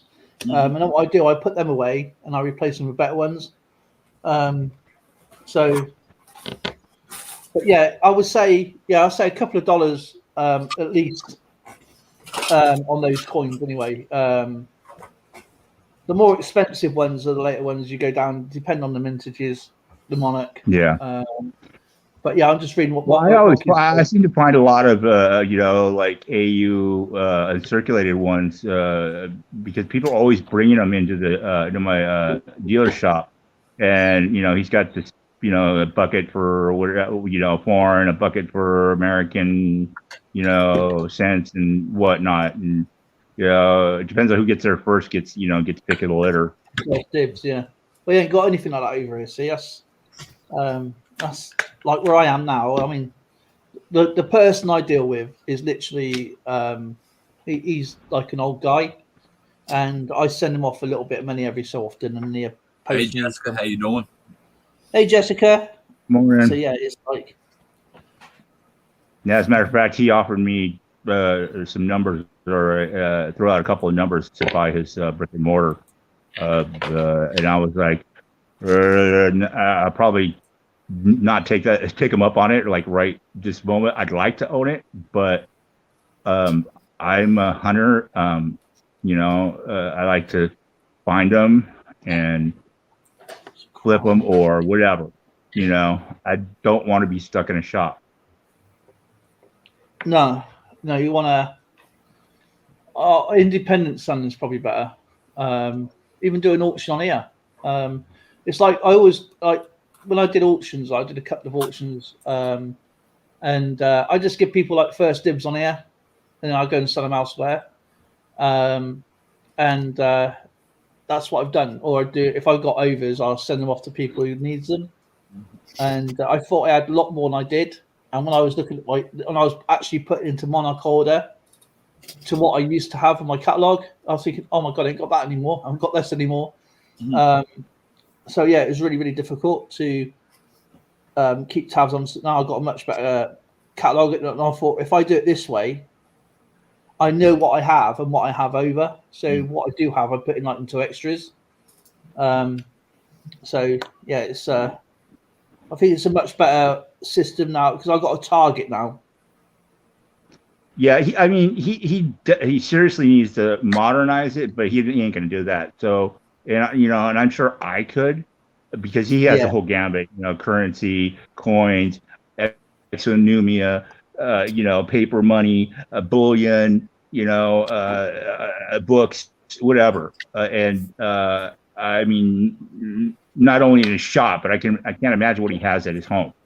And you know, I really love it, but on the other hand, I would love to just go through it and then let somebody or hire somebody or partner with somebody that would like to run the shop and let me do my thing out in the field. Yeah, it's just I mean, there is a system that I do have, like with my newer money. I sure did, Jessica. and also with my foreign coins, I don't with my world coins. I don't actually have a system to put them in, but I will do eventually. I'm not in any rush to do them. But my American coins, my Canadian coins, I do have where I've been learning off you guys. I now slowly starting to put them into a system, but it's not a rush. If that makes sense. Sure, yeah, totally. Before things become expensive, I want to get my British coins down to the Roman coins, because that's what I like, is my Roman coins, my Greek psycho coins. You know what you're doing with your home currency money. You're talking that's Greek. I don't tell That's the people Greek how that is. In the Greek, to Yeah, put it away. Hang on, that's not Greek. Look at it later. it's something. I don't know. Greek, Roman, something. That could be Constantine the First. Yeah, it's old. Is he holding an orb? Turn it the other way. If he's holding an orb with a spear or a guard, Yeah, that could be Nero, because Nero killed his wife and it's like a slave begging. That's what it basically is. So turn it round. What's the reverse? let me get my glasses on. I can help you. Okay. Yeah, I'll I'd like to see the reverse. That kind of looks like Alexander, to tell you the truth. It's, Or a likeness. the reverse is him. He's holding an oar or something. He's holding. Yeah, an orb. Yeah, that's going to be Nero. More likely to be Nero. He's Should have holding a slave next to him. Like, it's a bit blurry. I know. My camera sucks. I know. He's old. It should be holding a hang on a minute. He's holding something, an oar or Yeah, something. I've got my coin somewhere. Hang on, give me a second. It's not a trident, is it? I don't know. It's like a spear. It's like a guard with an orb. Yeah, that's what it looks like. It's more like a spear. So it's going to be like a Nero. It's basically it's like a centurion. Mm-hmm. I might can put it under a microscope. Let me try my microscope. The best way of actually doing Roman coins is getting yourself a ruler, 2 rulers together, and go 0, 0, and then that is how they. Oh yeah, I go. Can you go back? It looks like the profile I'm thinking of. He's holding something round in one hand. Yeah, that's the orb. That's the orb. He should be holding like a stick to his right hand. He's holding something else in his right hand. Right That'd there. be a sling, wouldn't it? See it? Yeah, that is giving a slave something. So yeah, that looks like a Nero coin to me. Yeah, and the front. I'll show you my one. The front of it's got his picture on it.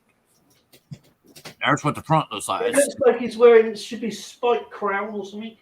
It's a crown. Yeah, he got the crown on. See, there's the crown.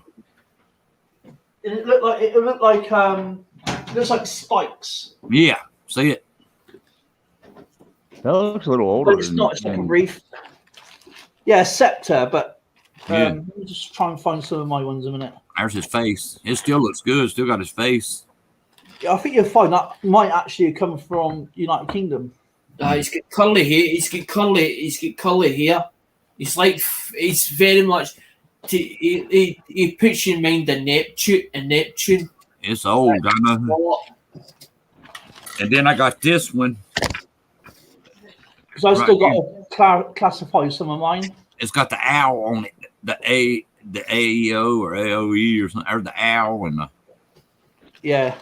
The thing is about Roman coins, they were made by millions and billions. And then I got an Indian on the back of it, some kind of Indian or something. Is that the owl you're looking at? Yeah, I'm the owl right here. Yeah, that's gonna be that's Greek. Yeah.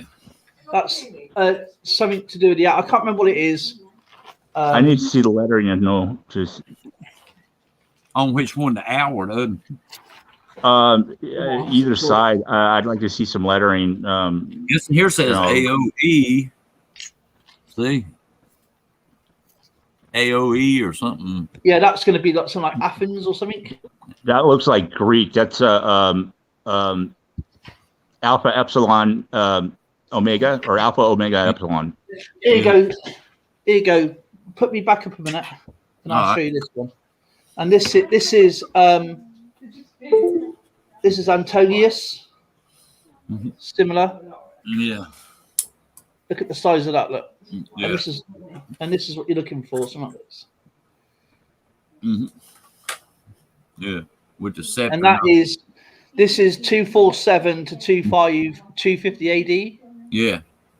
I don't know if anybody knows many things about Roman coins, but That's definitely not Roman.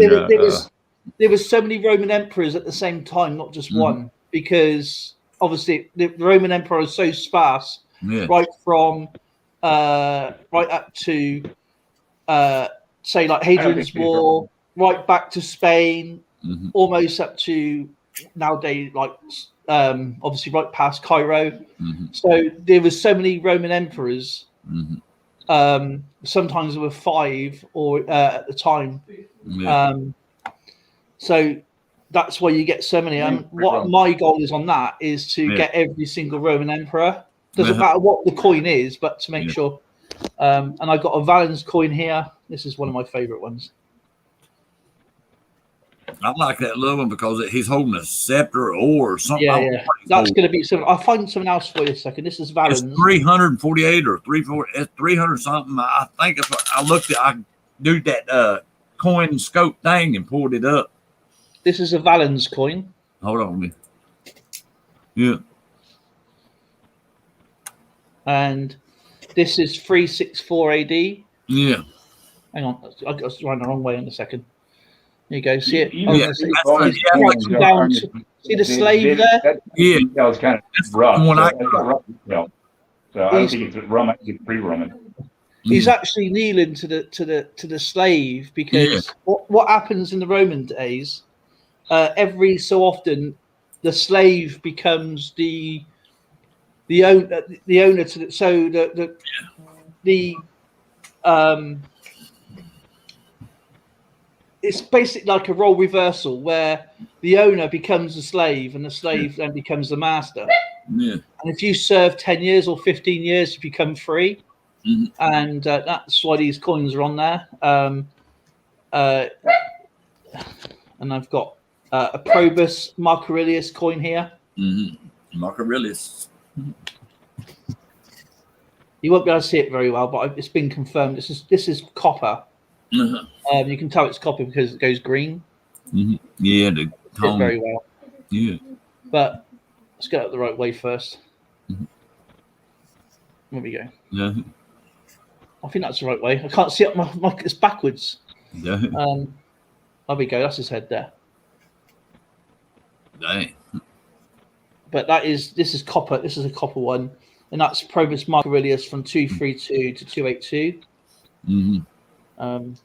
And the way you look at Roman coins, if you have 2 rulers, and then you put it into the center, when the Romans made the coins, they were very specific when they did the minting. So they will literally make like these copper coins would be bigger than the silver coins. Yeah, that's the map. That's the map, and it's saying the thing with the Celtic dynasty. And the Celtic dynasty, Hadrian's War. But it's telling you all the ones in blue and green, and then there was so many Roman emperors. It was the Mints of Stephen Anarchy, and it's got the map, and it's telling you all the bits. So they think that some of them was found in the sort of realms where there's about the map, but it could have went further apart. I mean, another one here is Goliath. Oh yeah, similar to your one. Yeah. And again, he's I think he's like a hunting.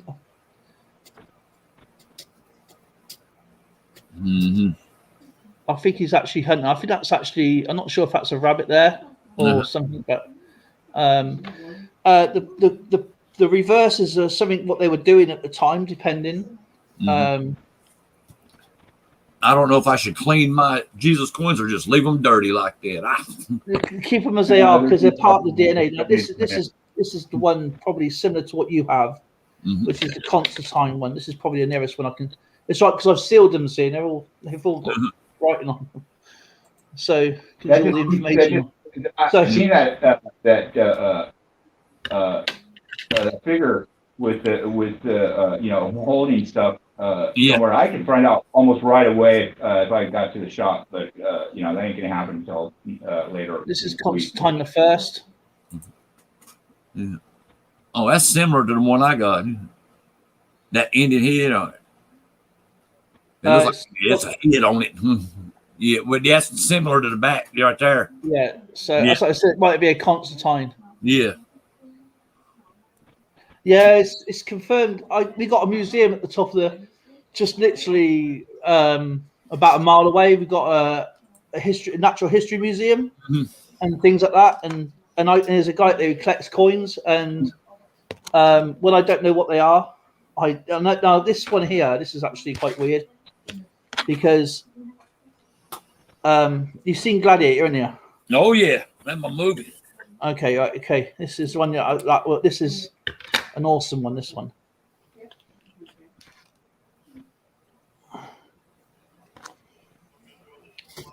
This is Commodus. Does it? Does it? That's an old. That's pretty cool. Yeah. It doesn't. I mean, no camera gives it a proper perspective. What I can see. No, they ain't no camera to do it. Yeah, I've opened up all these again, so I've got to reseal them. But yeah, and this is tiny. This is a lot of these are silver. I've just got like 2 copper ones, and that's how you measure them out. And I was told how to do it. Mm-hmm. You measure them like this one's silver, and I'll show you this one here. Look how tiny that is. Yeah. I mean, this is smaller than a dime. So, and this is Constantine II. This is 316 AD. Dang. So 340 AD. I've got a smaller coin. I've got a smaller coin than that. I got one that's shaped like a diamond, like that. And then I've got one that's only a tiny. It's the size of a pin, like a pin. I don't know if you can see the slave at the back. But there's 2 figures there anyway. I don't like small coins. But the reason why you put slaves at the back of the coins I is had to because hoover up my bills. I did because I have to like check every square inch of my place. It depends, but if I see something I and suppose I can get all this. it's at the right money, I'll buy it. Yeah. The thing is, never be misconstrued that Roman coins are expensive, because they're not. No. Because they made millions of them. Yep. Millions and millions and millions of them. I'm just happy that I own it. Like Cleopatra, Mark Antony, unless they're gold, the Caesar, thing, the Ides of March. Those are worth some money. Mm-hmm. Yeah, it's just like what Rocky's saying. It should read certain. It depends. They were very proud of their slaves. That's the slave. They wouldn't like.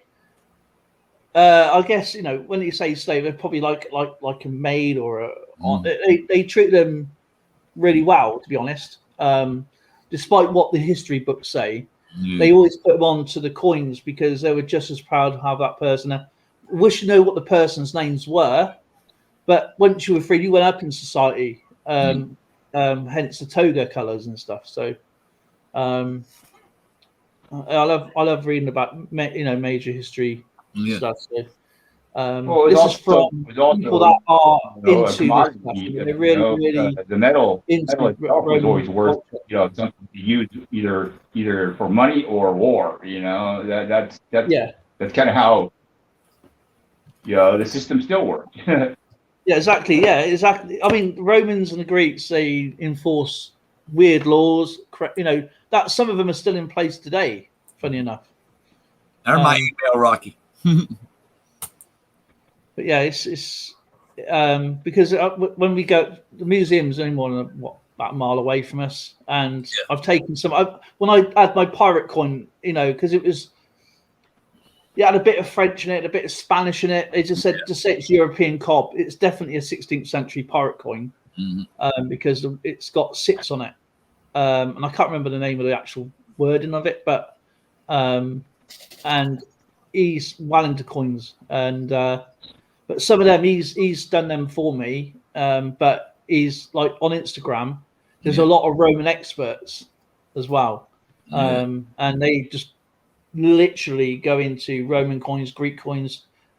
They don't do anything else. How you doing, Sean? Hey, Sean D. Yeah, there's Just showing. But yeah, I learned. I mean, I've got like a few books on Roman coins myself, because that's what I really want to get. Once I've done this pre-decimal stuff, I want to go back into finishing off because I want to get every emperor. That's my goal. That's my second goal. And then my third goal is finish all my sets off. I want to get all my sets done, because some of them's got like little holes in them, and I think, oh man, I should have done that. Should have done that. But then it's like any collection, isn't it? It carries on with all sorts of stuff. But yeah, and then I'll just carry on doing my current coins, collect them. They're no rush. They're always going to be around. And then finishing off my US, my Canadian. Just do it bit by bit. Chipping as it, as they say. Yeah, that's what I've always done. Even though I don't collect, I collect, but it's always liquid as far as I'm concerned. Yeah, I think I just set myself a goal now, so that's what I'm concentrating on. Here you go. Here's some things for you. Wheatback like this. What is that? A magazine? The Greek colonies. Yeah, that's what mine is Greek. Yeah. Is that mine Greek and Roman, or is it just all? Yours is definitely Greek. It's got the Greek alphabet lettering on it, and the symbols, as the symbols, and the details on the coin just seem a little bit too, rough, it's or definitely how Greek. you say. I know they're old as crap. That's all I know is they old. No, they're old. I would say I wouldn't say I would say at least 1,500 years old at least. At least they're beautiful though. They still got detail. That's the main thing. As long as they got detail. Yeah, exactly. I mean, some of these coins in here, like primitive. That's what I'm thinking of. It's like thousands of pounds. Are primitive as far as the coin is concerned, as far as the strike and the artwork and whatnot, especially the lettering. The Greek lettering. It's not Roman, or it's pre-Roman. Or right around when But I mean, it's obviously got Greek overtones because of the lettering or the symbol. I just know I love them, and I can say I own a couple of them. Yeah, exactly. And there's going to be a hell of a lot less now than there were back when they were first. Oh yeah. Well, I could definitely probably get a beat on at least an era or or at least whatever it came its origin. Yeah. It's just I don't know it, so I have a resource that I can find really quickly. I mean, I know 2 experts in all in that whole Asian area. Yeah. I love these books because it tells you what's going on at the moment, what's hot, what's not, sort of thing. Like the British territories, Australia, Canada, Cook Islands, Palau, Switzerland. Yeah. This is concentrated all around the world. That's what I love about it. And this is obviously made by the Royal Mint. Yeah. It's really cool. There's ones that's already bagged. There's ones that's already bagged up. And there's ones that's in there. That's soft form. That's soft forms. Yeah. America's waiting to get loaded. That's I tell you, a good one to look for, and they're not that expensive, and they're still out there. Is the pre-Alexander, era? It's a coin that Philip cool. had made with Alexander as a child on it to copper. And I had one of those for a while, but that, like I said, things are liquid to be. But that was a really cool coin, one of my first Greek coins, like ancient Greek. And Alexander the Great, Alexander the Great was famous. So his name was actually famous. Dang. Right. Yeah, for some I just showed reason, you this coin is all 1953. rare or expensive. I mean, it's got a picture of Philip, his father, and a younger, boy Alexander on it. It's an old copper. Yeah. This here, this 1953. Yeah. Yeah, is an unrecorded error. Says here, the 1953 trial unrecorded obverse with 122 beads and 2 for reverse, 3 known. Dang. So I'm going to check I've got my 1953 out, in fact. So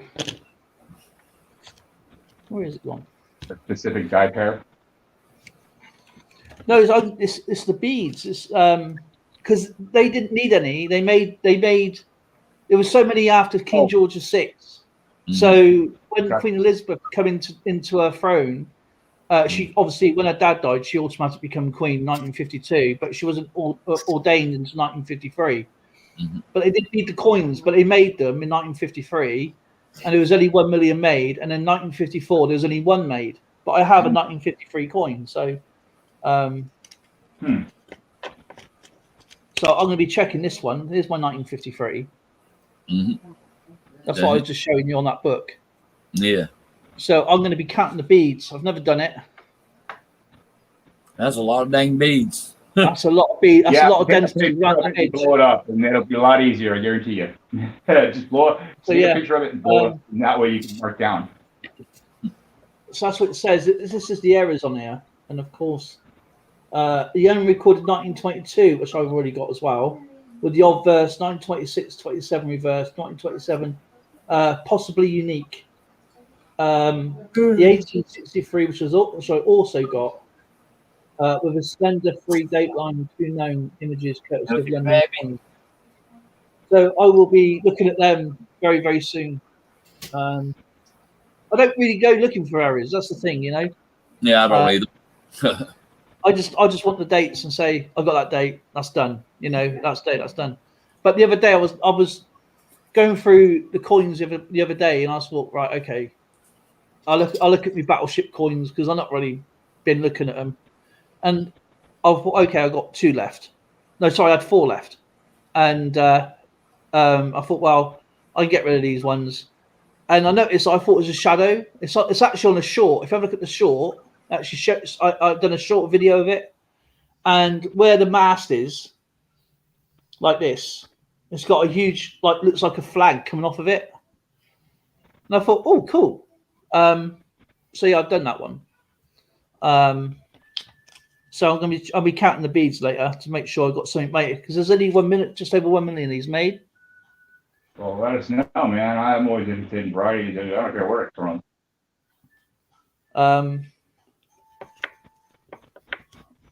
So yeah, I mean, there's so many varieties out there. Especially the 1860 is the hardest variety, but it's one of the most expensive. If you get the copper variety of the 1860, you're talking that's probably around about a £4,000 coin. Yeah. Maybe more. Ooh. Nice. 1860 Queen Victoria copper, but don't forget there's also bronze as well. So, but there's so many varieties you can't put a finger on to say that's that one. But there is a chart that shows you, but you're like, okay, right, it's that one. But there's so many out there. Well, at least you get just specific diagnostic. You don't have to do all the guesswork. Yeah, exactly. It's just like, oh, this is the chart. This is the ones that known, but you may have one that's not known. You're there for weeks on end. how people have the patience to look through errors. It's great, obviously, people find this stuff, you know, because it helps us, you know, in the long run. But man, they must have patience of a saint, you know. Mm-hmm. Well, not with yourself, but with others too, because trying to convince somebody else, you know, if you found something different, it can be quite a challenge too. But you know, Yeah. that's you got to do it right. You know, there has to be a certain,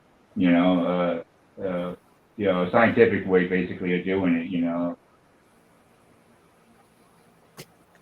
Sovereigns and gold are not really. you eliminate the improbable with the probable. You know, or match them. It's just and then you got to have more than one. Something you think you or has been something different, and that's even more challenging. Yeah, there's so many varieties that I probably don't know about, and but yeah, it's interesting when people. I mean, I just like getting the dates and saying, "Oh, I got that one." I might have Saint Rare. I don't know. Do you know what I mean? I have no idea, dude. I'm dealing with good coins that they're going to turn me bald. There you go, the 1900. There you go, Wheatback. Sorry. There you go, Wheatback. I've got a question for you. Okay. Like Harper's leaves to kill on a mockingbird. Right, okay.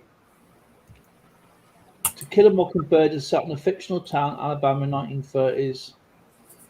To view a 6-year-old girl, Scout Finch.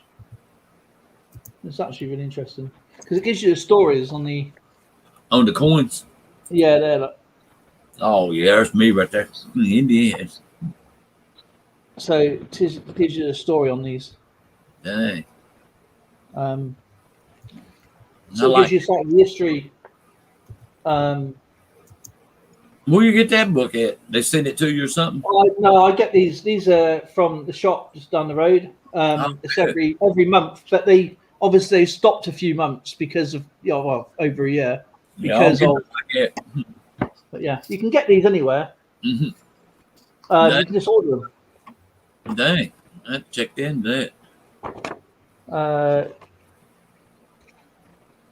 So everything in there looks cancelled. Yeah.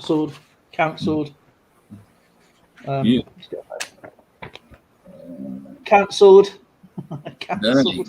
So everything's literally cancelled. The coin fairs, and the nearest coin spot to me.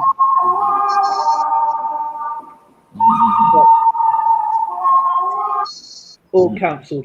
Yeah, it is definitely the spaghetti westerns of ghost towns right now. Dang. Yeah, I can't make any show till at least after August. I really would have liked to have made the Ohio show at the end of the month, but it's just not feasible.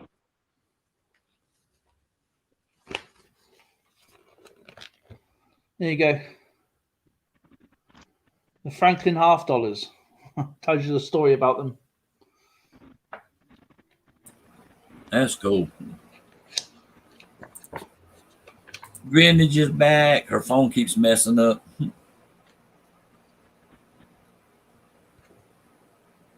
Coin of the month.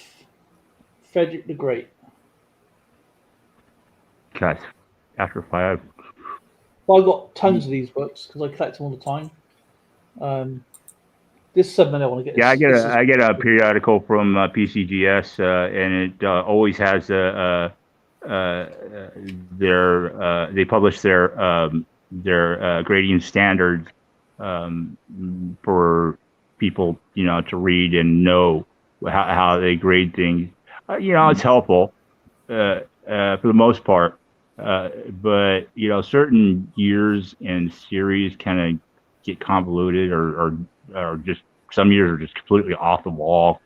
You wouldn't think they would grade one coin that and another one that. It's just like the 22D. Oh God, man, that's a nightmare. First of all, you got to get the die pairs correct, and then grading them. The dies are so worn that you got to take in consideration that too. I mean, just several factors. It's a nightmare sometimes. I used to get it right, but it's just sometimes like, I'm like, I don't even want to look at this thing anymore. Do you know when young Stamos talks about the guinea? He goes, "Oh, do I have a guinea? Do I have a guinea?" He keeps asking me if I've got a guinea and all that sort of stuff. And of course, I don't have a guinea because they're expensive. Well, in this particular coin store here, the 1729 guinea, 5 guineas, slabbed NGC, AU50, £49,500. Nay. An AU50? Yeah. Oh, wow. Because it's got coin stores in here as well, you see. So Dang. there we go. Dang. 49,500. That's way not even close to a league that I even aspire to become. So yeah, getting guineas is like, here you go, Alex. Is your diamond coin is on about? Yep. That's a diamond coin. Yep.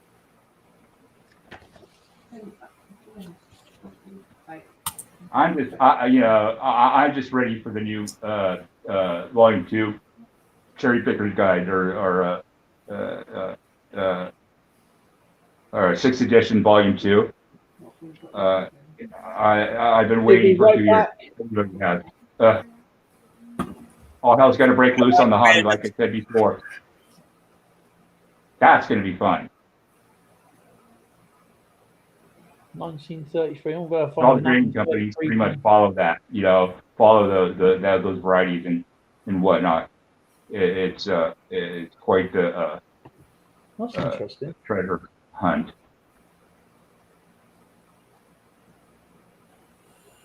A lot of changes in contributors and whatnot, and I'm sure there's going to be quite a bit more listings in there, and some that are probably taken into the into this archives, but they'll still be cherry picked guys, right? There you go.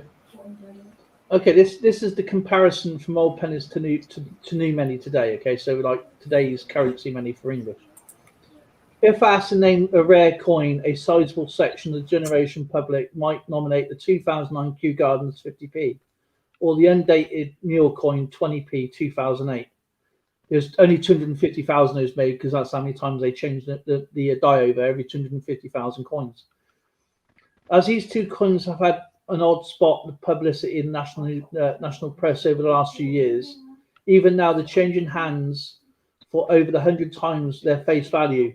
So my Kew Gardens, I would not let that go less than, if I was talking US dollar terms, I wouldn't let that go less than $500.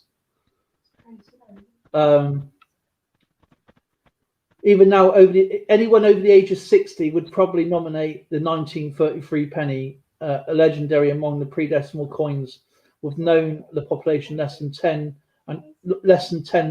made. And the rumours are uncounted for the specimen which is turned up the 1933 penny. In a genuine reality, but the Kew Gardens coin and the Mule 20p both have mintages 6 times the figures. It's hardly rare in a numismatic terms, rare, because they throw rare out quite a lot on on selling sites, but in relatively and absolute objective, the Kew Gardens 50 population of 210,000 is rare in a comparison with the 1997 50p, which has a mintage of over 450 million. But to compare with the 1933, it's not that rare at all. So that if you want to get a 1933 1 penny, I think they're talking about the King George V one, I believe. I'll have to check on that one. It's a couple years before he died, right? Yeah, because his reign was only like 10 years, was it?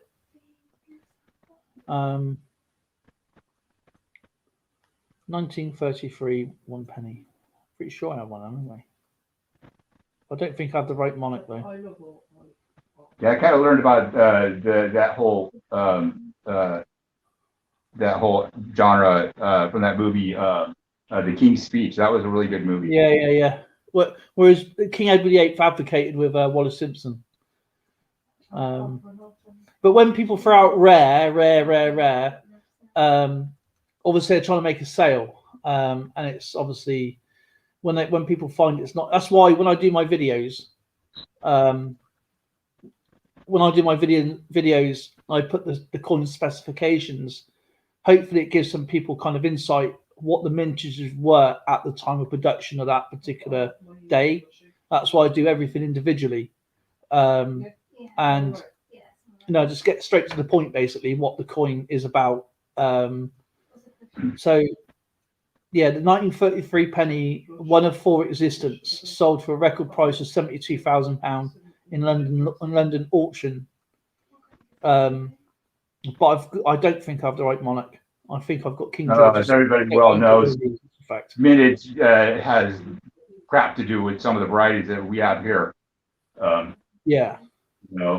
It's like couple the billion rare stock and only a few varieties from certain dyes. Just like the 69 double dye, all that. It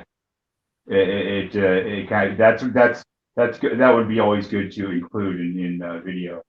That way it keeps things in perspective. Yeah, it's just like there's a lot of fakes out there, I try and if I saw a fake coin and I know it's fake, I'll buy it and I will feature it on that's what I try and do. But sometimes the fakes are so expensive. I like to try and stop people from buying these fakes and show them on my videos if I got one, and I show that this is the fake, this is the real one. But obviously, 1933 King Edward VIII coin is going to be. I know where the rest of them are buried, though. If you're interested in that, the rest of them are buried under a pillar. The pillar of the hold the facade. They are buried actually in London under the Bank of England in concrete, so nobody can dig them up. I mean, you can buy them. That's a kind of that's not a good thing. That weakens the structure. Yeah, it's to stop people from. But yeah, it's just so many people out there like this here. I'll show you something. See that here? Look at that. Right, that's the Brexit coin. How much do you reckon that's going for?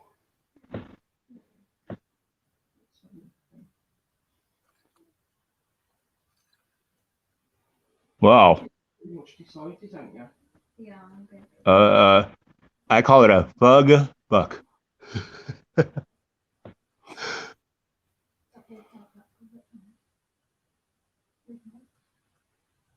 $15,000. Ouch! Bugging egg. So yeah, but you get them all the time. That's the thing.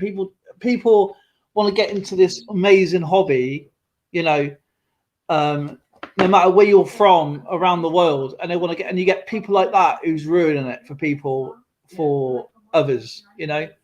And that's why I call it out. I don't want people to lose money and get put off a really, really interesting, no matter where you're from, no matter what's on the coin or around the coin, all coins have a place,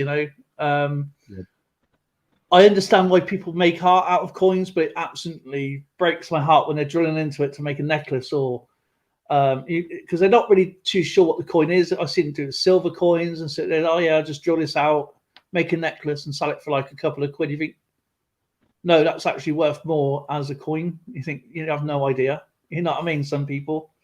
But yeah, but I'll tell you what is really cool to get into is lucky coins. Is the love coins, like love tokens, I think they're called in the US. Mm-hmm. where they're genuine trench art, what people's made for their loved ones. So or hobo nickels, or stuff like that. Yeah, I still got to examine this one. My buddy had inherited it. Looks genuine, but I believe it's a three-legged 37 Denver Buffalo nickel, hobo nickel. oh wow, the hobo nickel. Yeah. That's what they. Yeah, I haven't had a chance to get it in hand yet, but I'm going over there. I think probably you in a couple of days. A while ago when he was on my stream. Oh yeah. I think maybe I did. I'm back. He's back. Yeah. So yeah, it was really, really interesting to actually know about those love tokens, because I know you get a lot of fakes out there that engrave stuff, but you can actually tell more modern kind of things that there's nothing wrong with it, but I mean there's always the classics though. You got to have the classics. Yeah, you got to have the real, real, because you can tell when they've obviously got their bayonet or something and edged out the whatever inscribable drawing and whatever artwork they're doing, and it's where it gives you a lot of clue. Yeah, the newer coins are still quite thick, and you can see it's nearly knifed out or whatever. Edward VIII, that's the coin. And then King George VI took over, his younger brother. But yeah, you can get proper 1933 Edward VIII coins as book fillers, which is fine. But they're made out of different composition, so they're not going to be made of bronze. They're going to be made of copper or something like that, or even plated copper. Which is fine. So unfortunately, with technology today, fakes are getting much harder to spot. That's why they're changing the coins all the time. But yeah, the standards are going to be changing here soon. I think as far as the way they grade things, as far as giving it a number or a designation, or they're going to have to grade these newer coins anyway. They're going to have to set that one aside, because I mean it's a whole different world now. Yeah, it is. Dang, that's bad. My sugar dropped. I got something last week. There you go. This is our highest denomination coin. What do you think that is?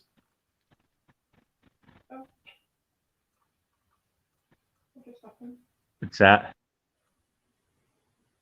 What do you think? What type of coin do you think that is? Oh, God. I would say I'm thinking like 10 pound, maybe. Close. £100 coin. That would have been my next one, but I wasn't sure. There's two types. I only get the other types of this. But that's the £100 coin. She's back.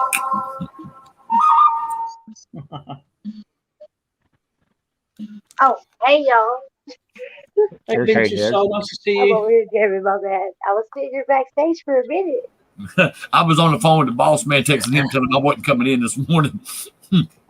Oh. Well, actually, I've got something here. If Alex is still around, I'm not sure if he is. Do you know he's on about the he was talking about a while ago on my stream about the 2 pence coin. We have new pence and yeah, I've been kind of keeping my ears open for information on that. This is the 1983 version. Damn. Yeah, and then you get the martini version. That's the ketchup bottle. It's beans, Heinz baked beans. Then you get the 81, huh? But it's also a ketchup bottle. Yeah, it's also a ketchup bottle, exactly. But this has obviously got 2 pence, and the martini version would have new pence. Nice. But yeah, that's 83. 82.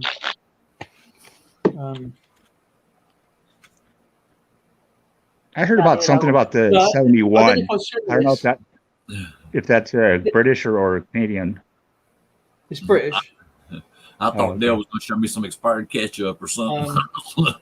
Yeah, he ran 326 days. But yeah, the funny thing is, right? Do you know when people buy sets and they rip out the cards and then selling these? They sell these coins, right? Yeah. No. Now this is George III. It's not really George III. It's actually Queen Elizabeth II, but it's King George III coin. Okay, and it sounds confusing. It's 2020. Yep. Right, this is a £5 coin, right? Have a guess how much I paid for this. $2.50. £4, including. I went half. Yeah, £4. I thought, well, they lost. They lost. I mean, I don't use eBay, but I used eBay for this one because I saw it. I thought I'd try and go for it, and I got it. So I was quite happy with that one. I thought, what a fool! Why would you buy a set of 50,000? Why would you buy a set of 55 quid, right? And then try and sell it cheaper than you bought it for?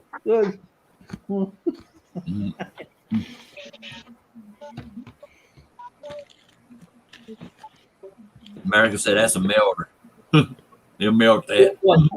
This one. That's what he said. Melt. Melt them. If you melt this, it'd probably be worth around about £2, I should imagine. It's probably around about £2 worth of silver in that. But the actually, yes, I think it's 2 ounces, but yeah, 62.86, 40 millimeters.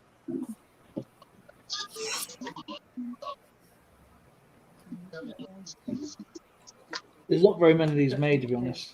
I'm not sure how many actually vintage these are, but £100 coin, and I see these going for like how much is a squid?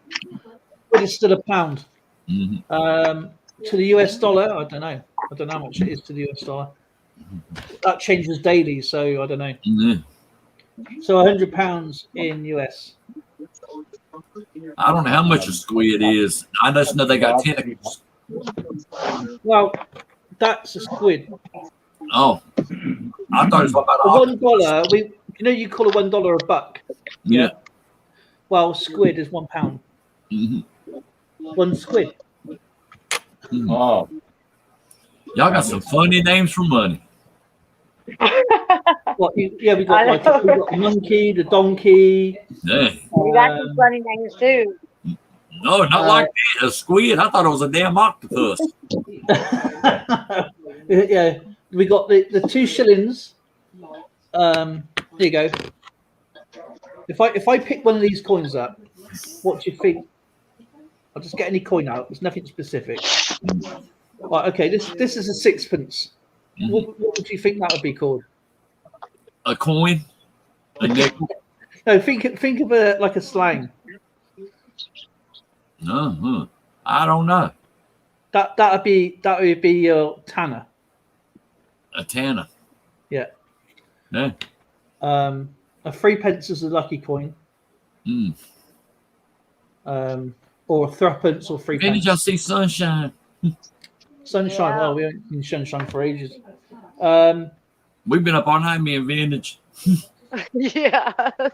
She ended her stream exactly 2 hours and 34 minutes ago because that's when I started mine. 2 shillings?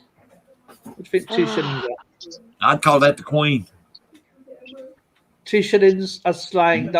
There's quite a few names for these. We used, as a kid, when I was growing up, even though they were out obviously weren't being made anymore. We used to use these as 10 pences. 2 bob coin, and it was really confusing. My dad would go, "I'll go and get a 2 bob coin." Oh, what the hell's a 2 bob coin? Never even heard of it.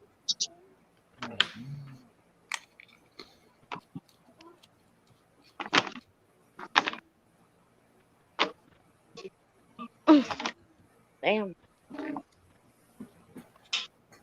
Happy birds. Oh, you got Avery. Yeah, parakeets. Oh, swinging. That's pretty cool. They do that. Say hi. Whatever. Y'all just shut up while I come over here.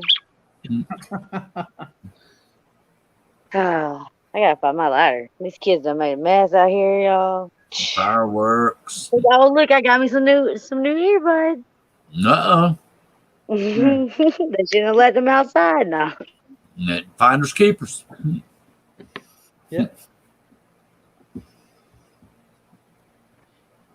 Right. Okay.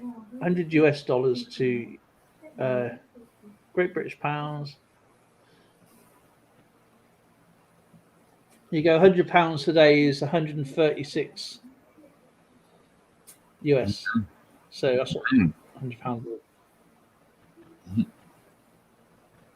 You see that right? $138.63. Yeah, that's how much the £100 is worth. Dang.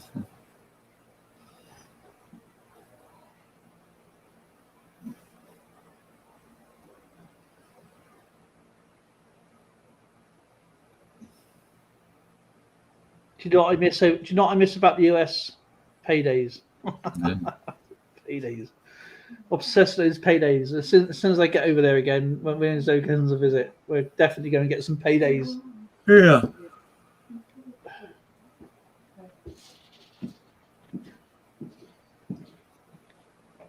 Yeah, when I was in Prentice, I got paid on Friday. Yeah, that was always. But then again, the weekend, you know, you want to spend it all. I'm about the candy bar.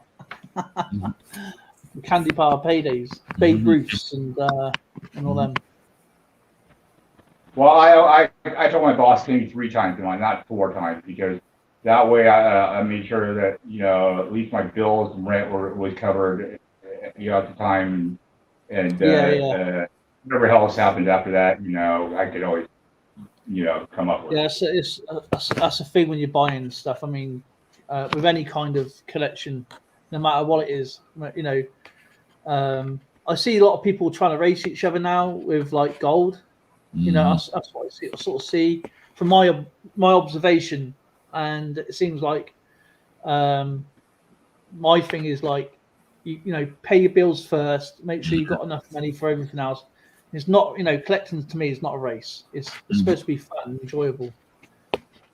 I see the rise and fall of a lot of people sometimes, and and their credit card bills are just extortionate, and it was sort of just wasted. I try to stay off of those. America, Silver Patriot. Hey, brother, what's going on? Hey, buddy. Hey, America. Vintage. Dale, Roadrunner. How's it going, Mr. Grumpy Cooter? Well, hey, man, what everybody really wants to see is what you've been pouring. That's what we really want to know about, Dale. We sold it all. I've done 2 pieces. No, that's right. America. Cooter, cooter. Cooter. There it is.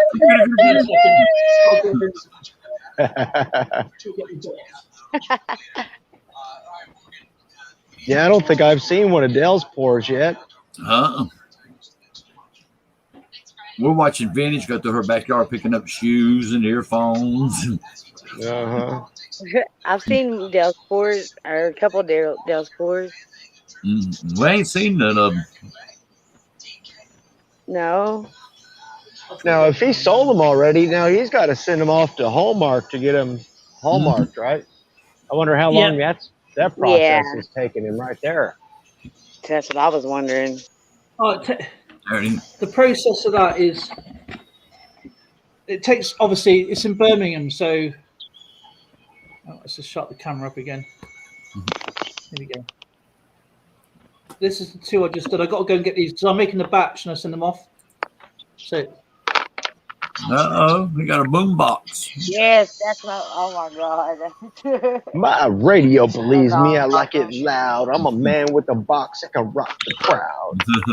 That's just over 2.5 ounces. That is. I went back to the Oh. Woohoo! That's nice. Oh,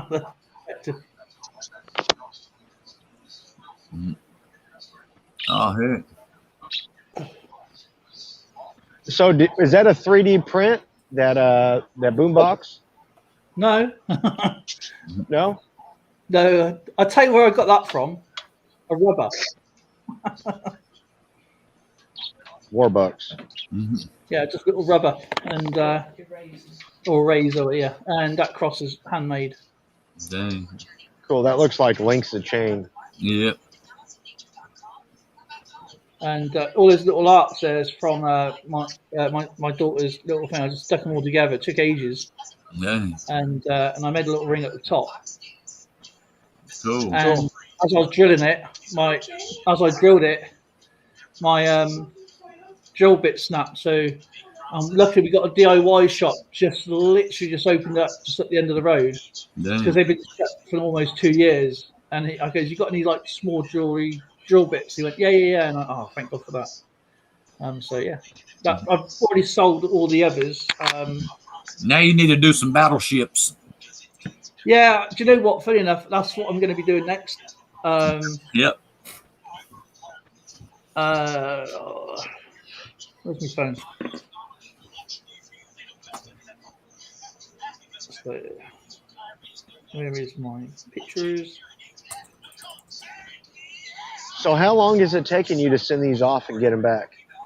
What I do, I make a batch. I only use my kitchen, so and Zoe's got asthma, so I've got to be very careful what she does. You know, so I can't do it every single day. And the rain has just been absolutely horrendous here at the moment. So, but there's my inside. That's how I've done the cross. Dang. So it's like little bits of hearts everywhere. Mm-hmm.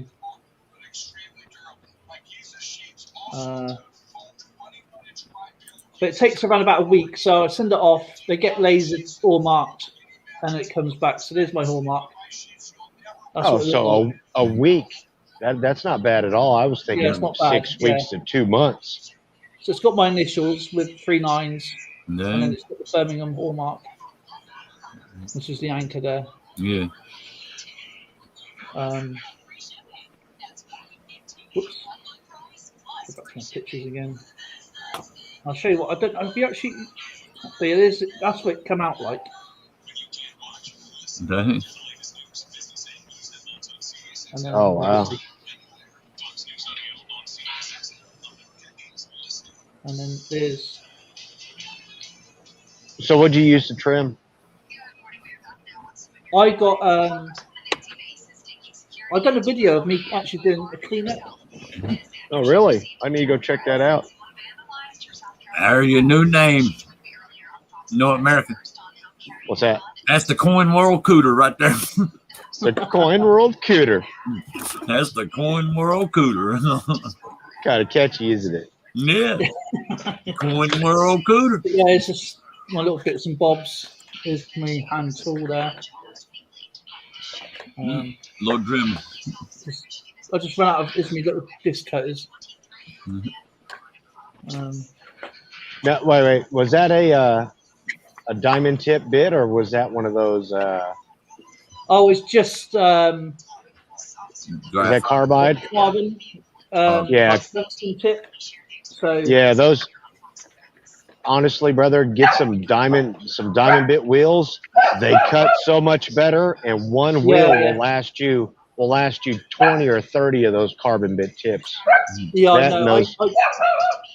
When I had to give up welding, I had Miller welders, Kempe welders, you name it. I had it. What I had over the years, what's been given to me down from the past from the older guys.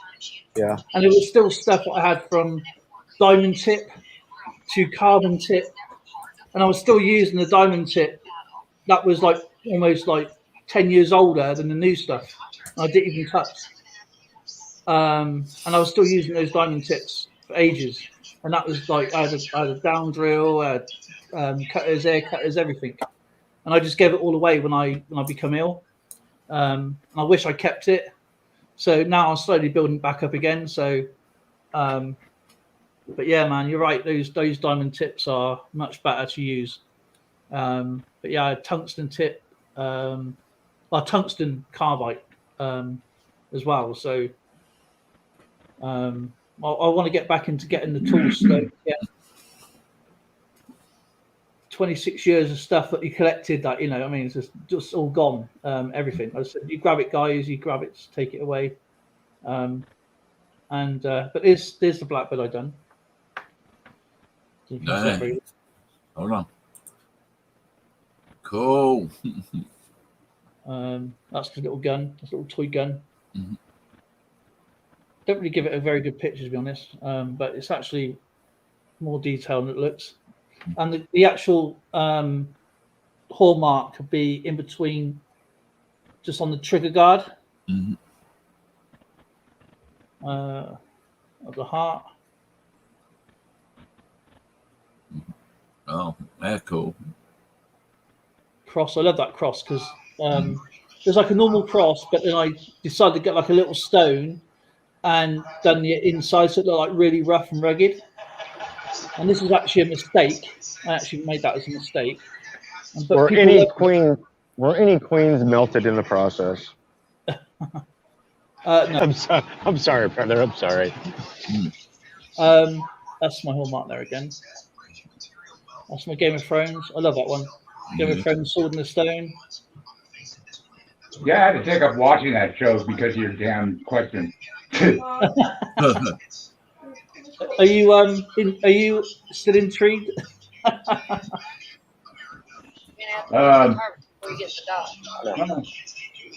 yeah, I've made 8 so far. I've made eight things. The relic, what I call the relic, I was going to remount again, and the silver I use is the Scampy silver.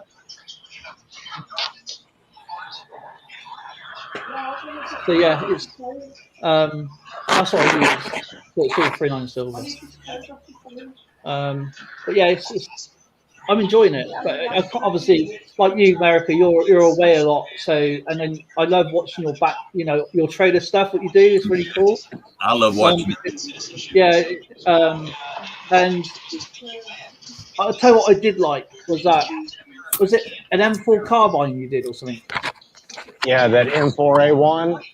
Yeah, and it fits up into the neck of the flask. It's too tall, so I was really struggling getting that forward. But I started out with a furnace as well, and then I went to that whipping dish, and I haven't fired my furnace up since.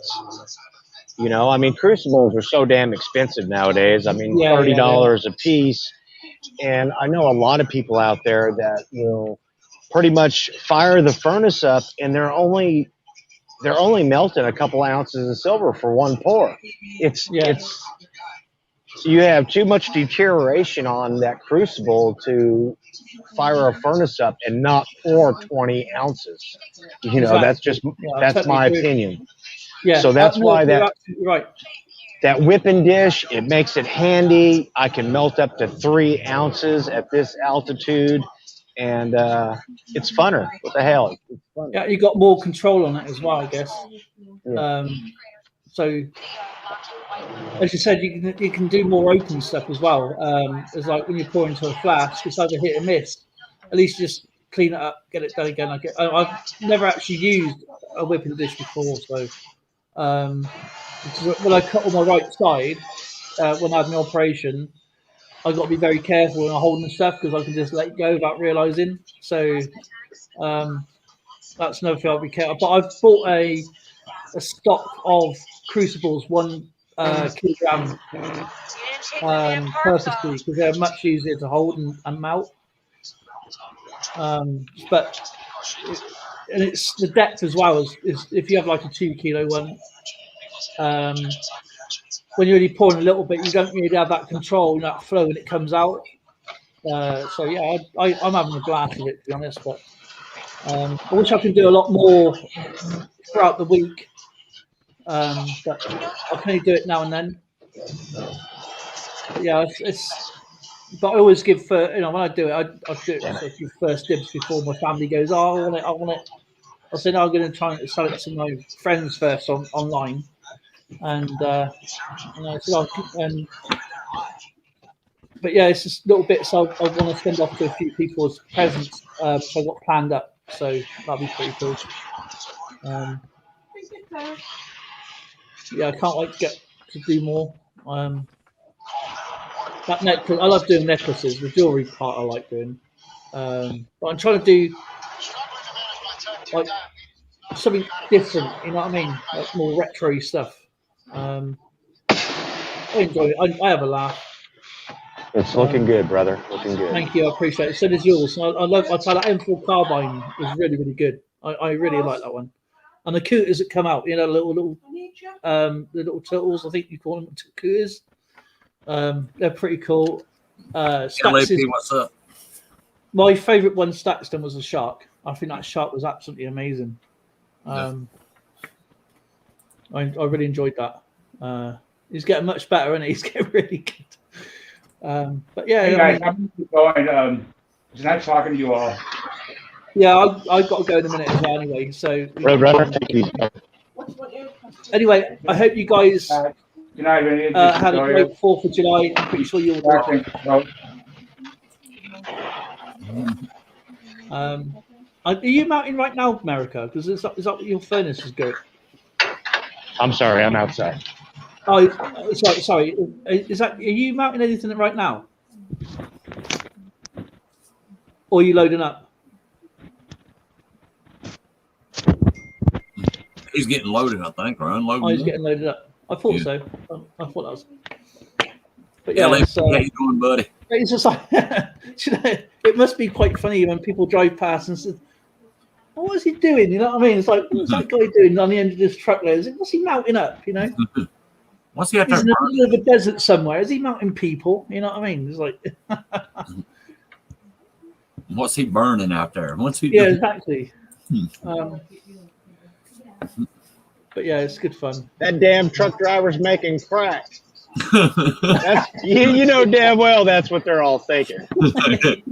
Damn crackhead. Breaking Bad. Going around. Every time I drive past, there's always something at the back of his truck, and everything's full off the back of the truck. But this is ridiculous. Wow, I love it. It's great to see a lot of artwork, though. You know, it's nice to see what people are doing around the place. Bradley Ike's really good. I love his stuff. He's Red, you. What would them Roman or my Greek or Roman, whatever the heck they are, my coins? How do you price something like that, Dale? The best way of doing it is what you do. You get two like rulers. They'll show you this online anyway. You get two rulers. I did have actually make myself a grid, and you put your 0, 0, and then you go 1, 2, 3, 4, and you go 1, 2, 3, 4, and then you put your coin in the center like this, like that. So you end up like this. And what the Romans used to do, they knew exactly how much. Yeah. It's called clipping, so they would know how much the silver or whatever metal they're using was clipped for each coin. And what you do, you put your markings at 0, 0. Yeah. And they would know which coins were made at the markings. So you have like the rulers. Yeah. So like the silver smaller coins. Yeah, they would say that. Oh, that's like 10 millimeters. Yeah. So or 5 millimeters. So they knew when they had a slab of silver. Yeah. When the minters, I mean, people lost their arms, and you probably heard the stories. And they knew, the Romans knew you can get like 100 coins out of this particular bar of silver. Yeah. Of course, they used to hammer it down. Yeah. And they used to hammer both sides at the same time. That's why you get some obscure. Yeah. Because, you know, if they didn't make them properly, they obviously the punishments were quite severe. But to be a minter, or a maker of a coin or a clipper, whatever you want to call it, was a high skilled job, and they were bashter coins, and so yeah, that's the way I was taught to do Roman coins, is by having two sides, and then you can then go on to then you can go and do your research, and you know exactly what size coin. Because some of the books don't really give you references. You just look at a coin like that, you know, you don't know whether that's 15 millimeters or 2 meters. You know what I mean? So is that a dish or is that a coin? You know? Yeah. That doesn't really give you a reference. But when you go to these older ones, they actually show you to. Because I mean, how do you price something like that? How do you price it? Yeah, and so I would take it to a local coin store. A museum, if you've got a local museum anywhere, just ask, because we got a museum just at the top of the road, like a mile away. So where I'm at, there ain't no museum. I'm probably about, I don't know, probably about 60, 70 miles from one. Oh wow, that's a long way. So there's no local. My nearest LCS is 30 miles. I don't even. I think. Oh, God. Hang on a second. Hello?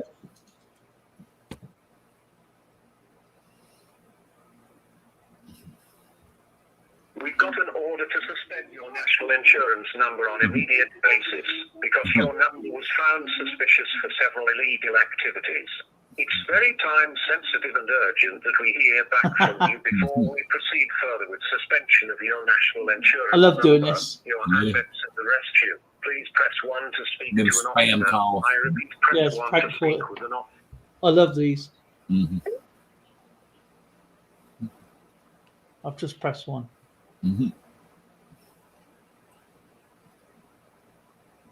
I mess with them all the time too when they call me. Well. I have fun with them.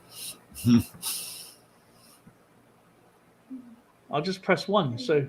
And they ain't gonna say nothing.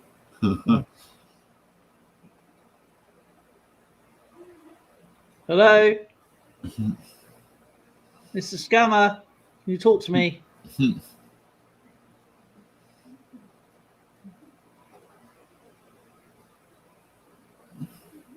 No.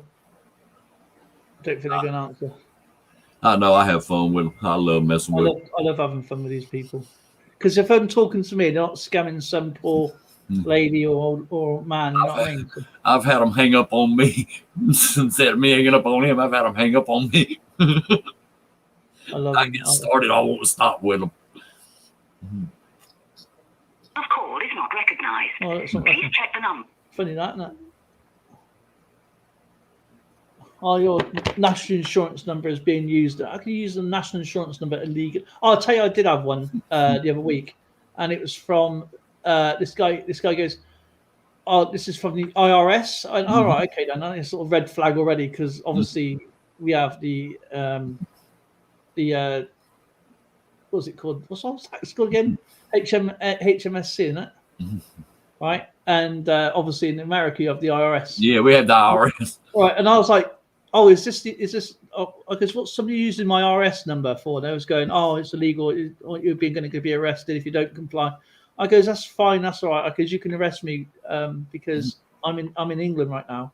And they said, "Oh, it don't really make any difference." I said, "Well, it does when you're saying I've done something to the IRS." But yeah, some people are a bit dopey. But yeah, it's just like, and then I was pretending to cry online. That was really funny. I don't want to go to prison. I got them started over here, boy. I love it. I love getting them fired up. Oh, no. But the best way of processing them is finding out the size of the coin first. Yeah. And then put it in I don't know, like a search engine or like Google or whatever. And then obviously doing the normal dimensions of the thickness, the weight of the coin, because it doesn't matter whether the coin's worn down. Yeah. You've got an idea of what the coin size is. So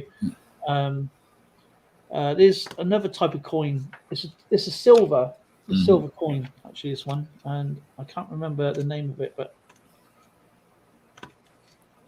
it's called Trajan silver. And it's about 25 millimeters. This is really cool. But the silver coins are more likely to be smaller. The gold coins are talking. They're going to be obviously a lot more expensive and rare. They're more likely used as for what they call it, villas and stuff. When they used to go into like do praying or whatever for like I don't know what they were actually called, but it was they were going to like what do they call them, like a temple. Yeah. And they were like a gold. Oh hell, America showing off the poor. I saw that, but that's awesome. Oh, I commented on that on your video yesterday. Dang, that's weird. What the heck? It's like a puzzle box. Yeah, that's cool. 60s. Oh, did you say that was in 5.7 grams or something?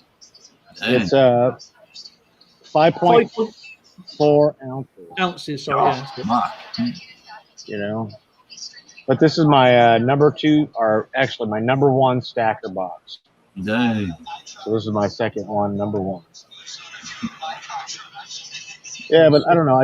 I made that. It took me 6 hours to pour this and sand it to fit. So right now I'm working on. Last night I started with 400, and today sometime I'll hit it with 6, and then 8, 1,000, 12, 2,000, and try to get a little better finish on it. That's cool. There's the gun. Oh, there it is. M4. That's cool. M4 carbine. Oh, beautiful gun. There's the tree. Oh, the tree of life.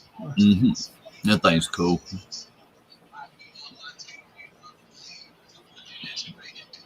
This one here came out a little better. Well, I had that one. This one came out full, you see. Yeah. Or that one yesterday, too. Dang. And they're only an ounce, man. That's just speed, babe. Just data speed. There's my son. That thing is so cool. I love that thing. Yeah, I think that's like 1.3. I can't remember what it's called now, son. Oh, man, I like the Angel. Oh, yeah. Oh, look at that. Colt 45. Or is that an army action? That could be 357, 44, you know. Oh, that's an AK-47, isn't it? Yeah. Yeah, AK.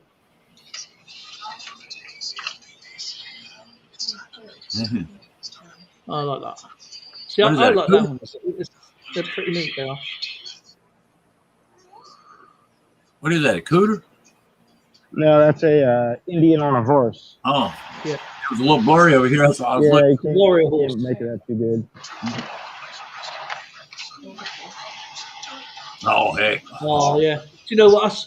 I got a Harley Davidson to do, but when I got the mold come to me, the wheel snapped. Oh, man. I was running away. Oh, man. Oh, that fucked. Look at very big. That is awesome, man. Another tree. Dang. That's cool. They are really, really cool. Hold on, baby.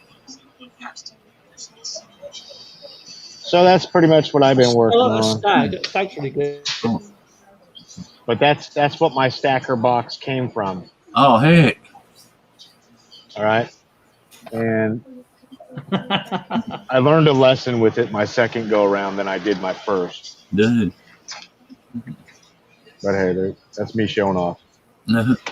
That's cool. No. I mean, some of the stuff you've done is most of the stuff you've done has been like, as you said, you're improving all the time and you're improving technique. Well, you know how it is starting out, Dale. Who's that? Yeah. You know, I mean, it's a learning process. Everything has a learning curve. You look back after you poured for, another month, and you're just like, wow, you improve, as you go. But yeah, it's. Did you hear that? Did you hear that, America? No, what was that? I didn't say your name or nothing. I said, "Who is that?" She said, "America." She knows the voice. She just now woke up. Did she? Yeah, she's waving. You got something heading your way, sweetie. Oh. So you got something heading your way. It's a surprise. I wish I could stay in your auctions longer. It's like 3 o'clock in the morning where I am. And I just really enjoy what you guys are doing. It's really, really cool. Sherry Ward does amazing stuff. I like the little clovers and stuff. Really cool. Oh man, Sherry hit the ground running. Yeah. Sherry hit the ground running. It's a lot of work goes behind it as well. It's not like setting up and pouring is one thing, but it's the cleanup is the worst part. Because I try not to get a lot of waste, so I get as close as I can and snap it off. Come here. If you see the blackbird, I think it was the blackbird I done in the cleanup. Who is it? But the gun doesn't much. Martin. Oh yeah, it's tiny Wheatback. But yeah, there's no point me showing the pour because everybody does that anyway, like getting the sander, heating the sander, getting the powder on, whatever you're doing. That's to me, everybody does that anyway, and there's no point me showing that kind of part of the video,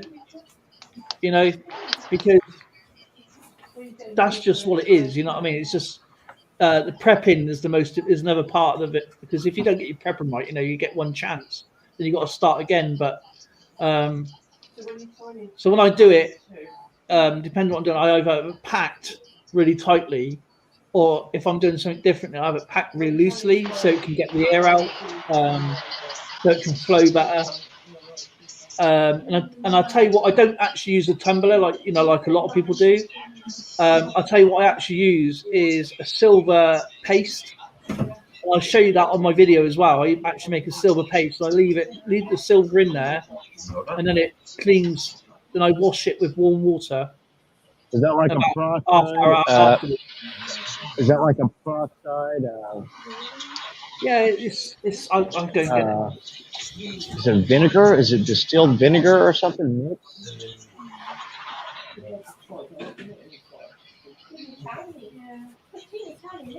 It's a silver polish, and it's like a paste. Okay. Inside, you get your sponge, and obviously it's protected by the cap there, and then you just mix it up, and then you put it in with warm water, and it foams, and it saves a lot of tumbling around and yeah. I stopped using that tumbler myself. It's just it's easier to sand them off and with the Dremel tool for me than it is to do anything. And I think you can have a much more closer eye what's going on as well. Yeah, that's what I use. This is basically silver polishing foam. I wouldn't use it on coins or anything like that. It's just literally just silver jewelry. But yeah, that's just all like you done. Your new is clean. I think I saw you done a cleanup video, didn't you, a while ago? Oh man, that's been a long time ago. Yeah, and you probably doing the same thing as I was doing, really, more or less.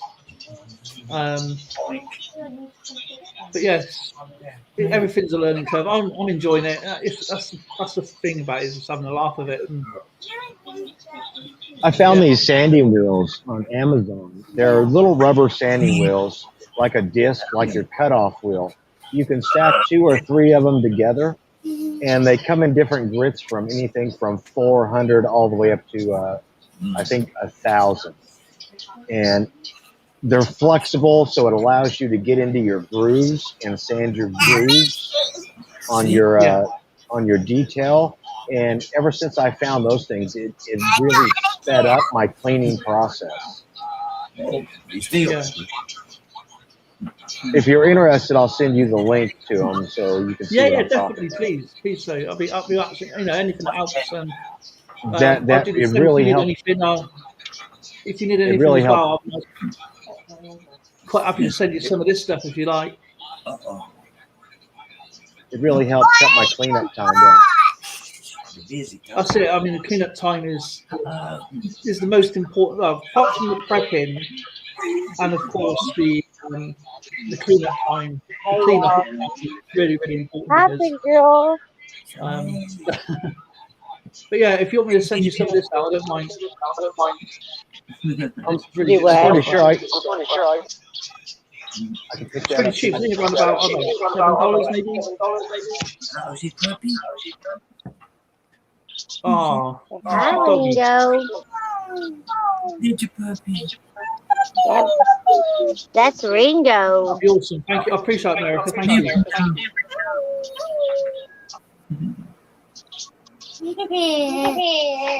Happy girl.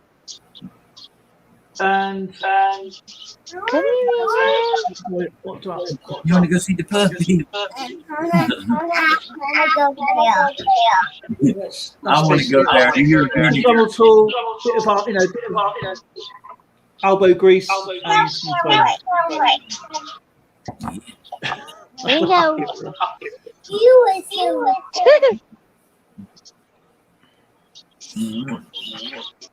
Oh, this is a doggy line. Vinny, she said she wants to come back. Hi.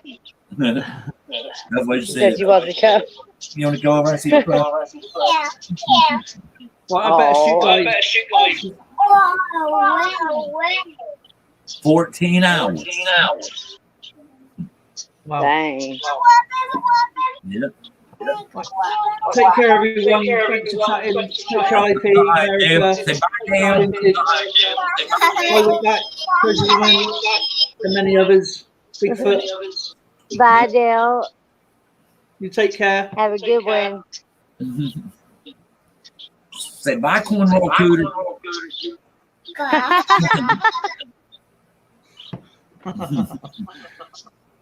Look after yourself.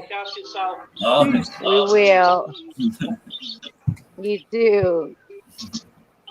You sleepy girl? Me too.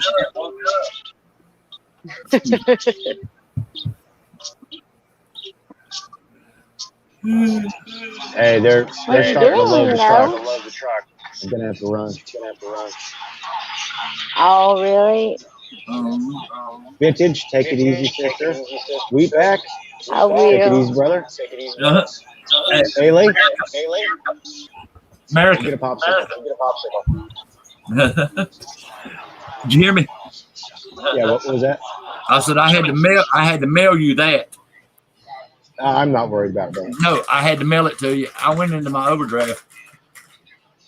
Well, don't do that, man. I done did.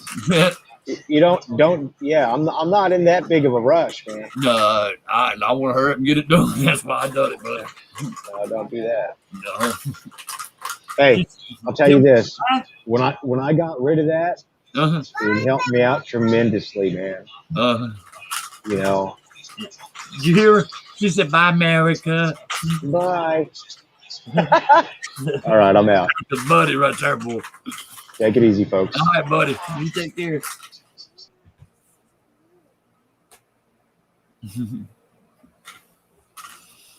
Look at America's gone. Yeah, he gone. Vintage is here though. You gotta say, "Hey, Vintage." Hi.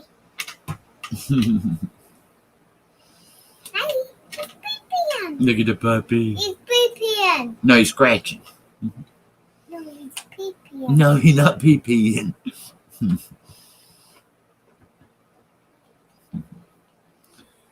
Oh, he's so cute. Open this. Girl. You want to whoop it? At my It bounced that itch in the Do head. it again. That was funny. What is it? You went the floor. Let's do this one. Let's do this. Let's do this.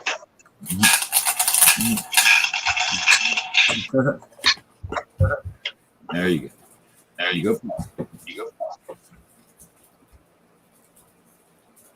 Well, Goodness, you ain't tired yet, girl? yeah. I'm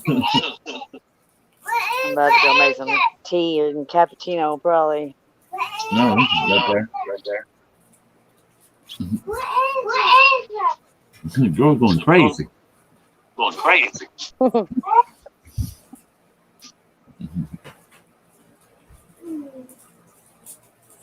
That's your flower garden business. Open That's your flower garden bin. that. Over there. Yeah. It needs to go all the way around, but I haven't messed with it. Ringo, I don't think so, bro. You see him over there trying to get out? Look, come here, buddy.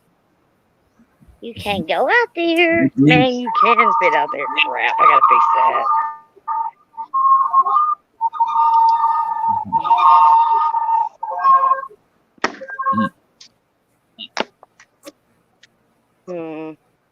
Hope a snake don't get me.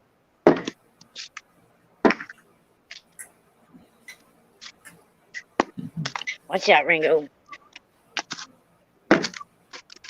Hold on, y'all. No problem. No problem.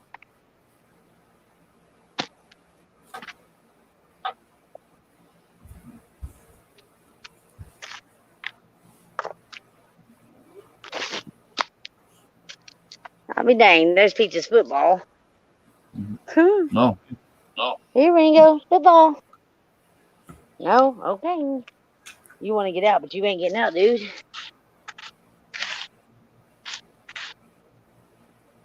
There's one of my dang work shoes out here. Good God. Oh, man. Watch out, Ringo. Any more big rocks? Man, I can't take that one out. Let's see. My bird is buried right here. Pretty bird. The bird's mom. No. That's her bird. Oh. That's her little grave there. That's and then Garfield, cute. my cat's buried here. Oh. Let me take these. Oh. Yeah. He got ran over. Oh, God. Right out front. Yeah, right out front here.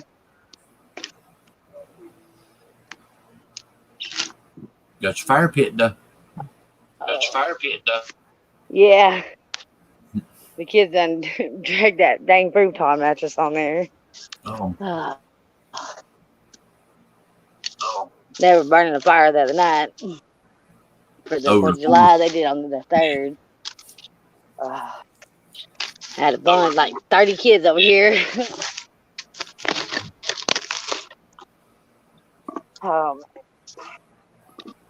But I got my kitchen chairs out here. Look at this. My kitchen chair over there. Good Lord. And right here, they got trash all of the Dr. Pepper cans everywhere.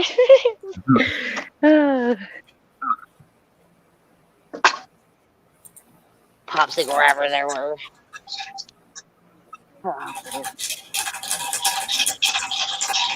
Hey, put that.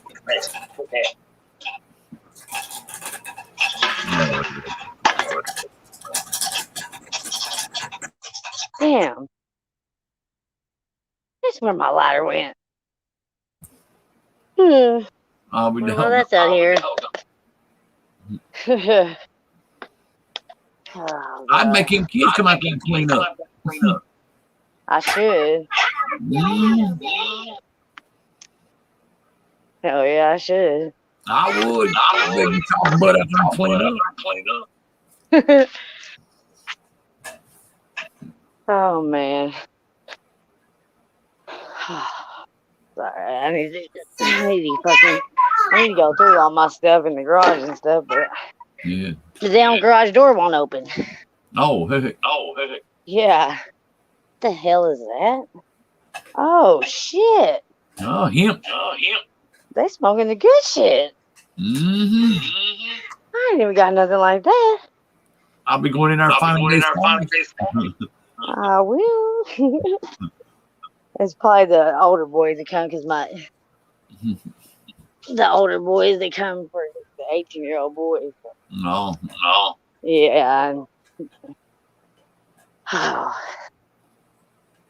But they were around youngins too. Mm-hmm. You know, leave shit like that laying around. It's ridiculous. This is Texas. Come on now. Mm-hmm. Oh man. Well, shoot. What are y'all gonna do today? No, I'm gonna sleep a little bit. Right? I What done about told your daughter? Huh? I done told the boss man I wasn't coming. For real? Hell yeah. Hope you don't get in trouble. No. He don't watch your YouTube, does he? I hope he does, because he'll see me. Oh shit. That's hilarious. If he comes in my channel, I'll just tell him to subscribe. Would you please give the video a thumbs up and subscribe to my channel? Oh shit. No, I wasn't up all night, boss. No, boss. I would tell him, I'd say subscribe, hit the like button, and leave a comment. That's hilarious. Oh shit. Guess it would have been easier if I would have brought the damn wagon over here.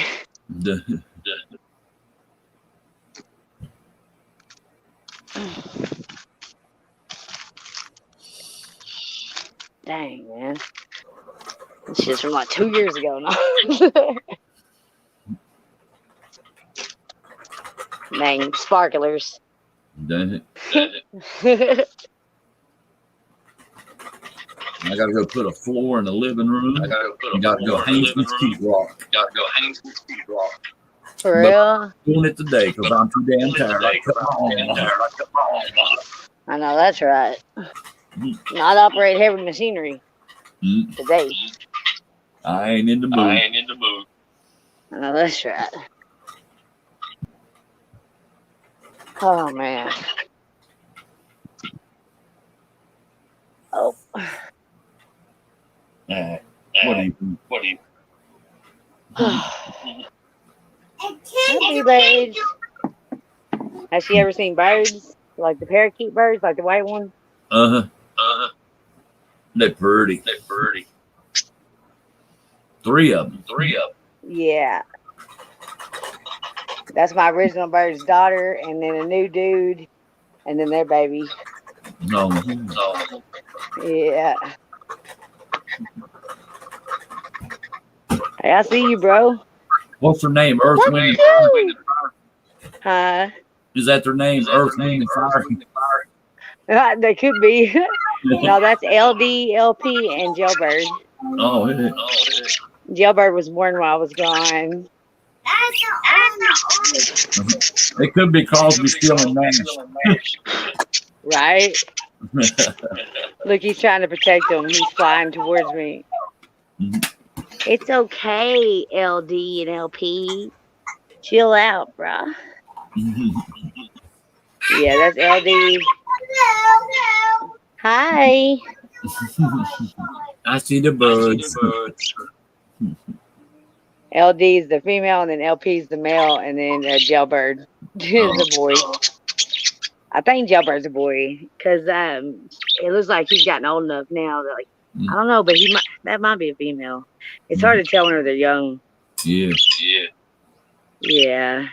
He's the one in the very back. He's the one that they'll be protecting. See how they're coming? I think he is a boy because, like, how he's trying to join his daddy and protect him, how he flies at me and shit. All right, I'll leave y'all fuckers alone. Hi, Ringo. Where the fuck is Peaches? Is what I want to know. I got it. I still haven't put my jar all the way back together, y'all.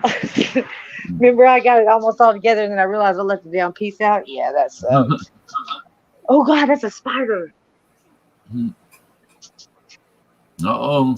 Happy been.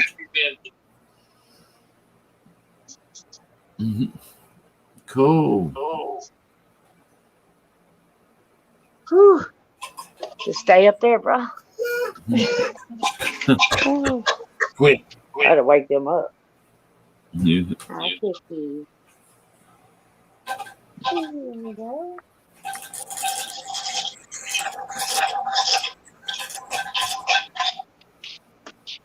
This girl going crazy. Is she? Yeah, playing with her damn blender this early in the morning. Oh.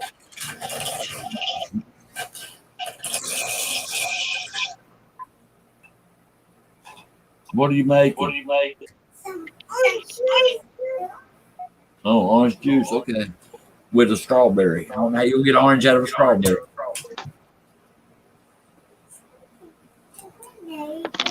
Mhm. What's up? Have you?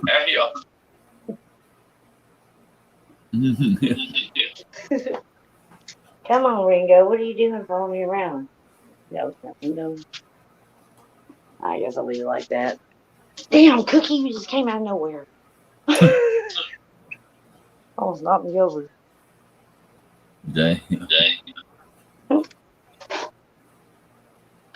Benny's fixing to go to bed.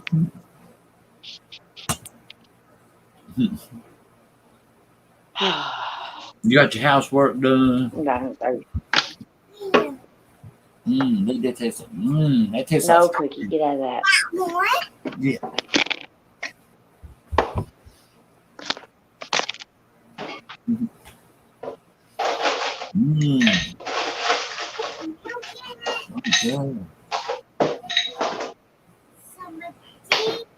Okay. Thank you.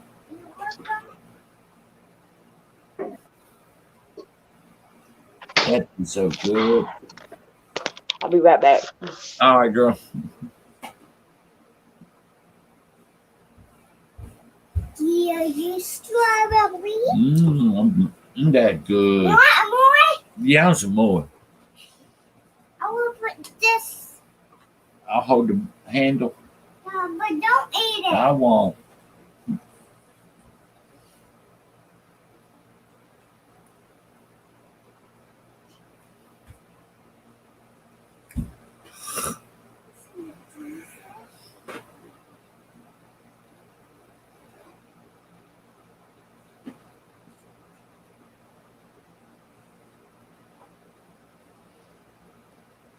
How's my other two viewers doing?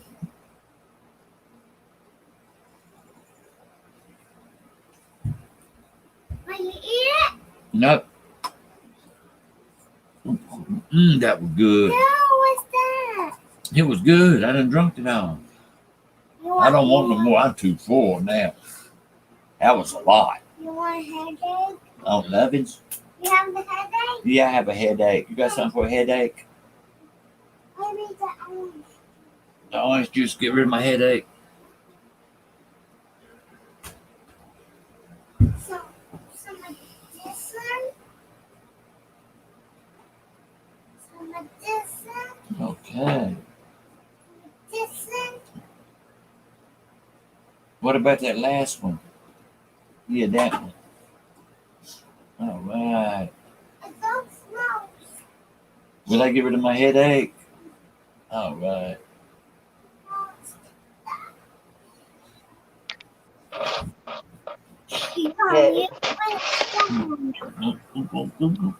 That was good. What's gonna happen to me? You My gotta headache's spit. going away. Hold on, Dee. All right. You also. My headache went away. Thank you for that good juice. Now you gotta make my juice. Mm.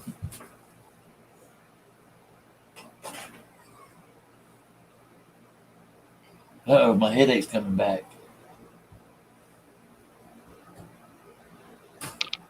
I see you, Cookie. Oh. The chewer of the SMS sets. I'm hurrying. Okay. You go. That's the one that chewed up your corn. You go.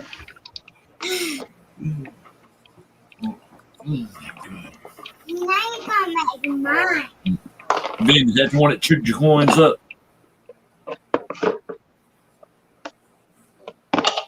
Advantage. Is that the one that chewed your coins, Vintage? Is that the one that chewed your coins? Yes. Uh-oh. Yeah, that's her.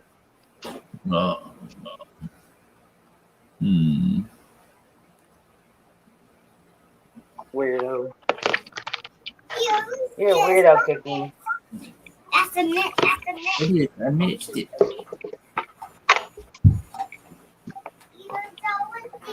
Okay.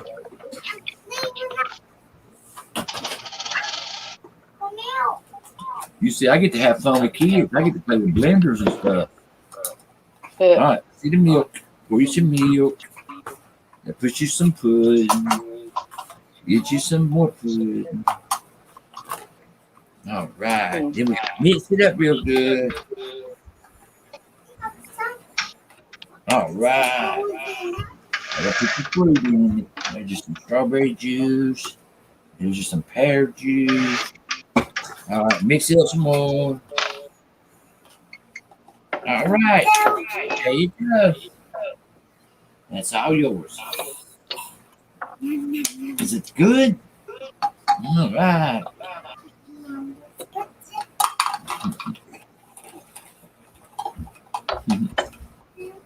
Oh, there you go. Here's your stuff now. Daddy ain't got no room on his desk. He got coins laying everywhere. I can't put a damn pear and a strawberry up here.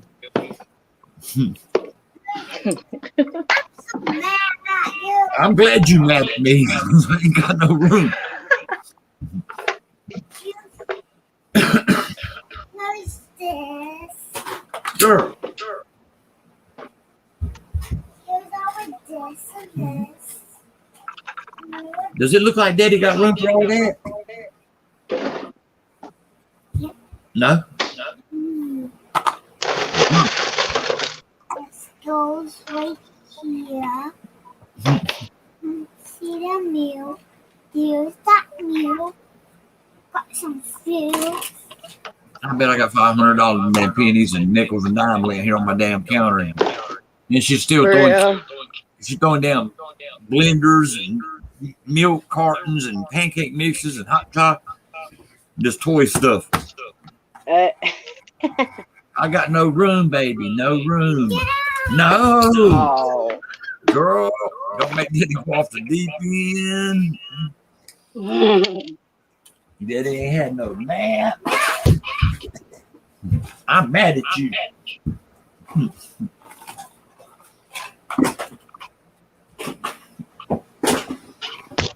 What do you think of that? You mad at Daddy? I hope you are.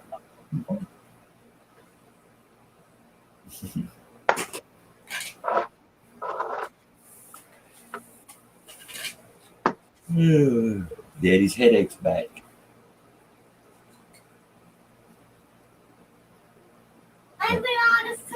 Daddy's headache's name's Haley. Yeah.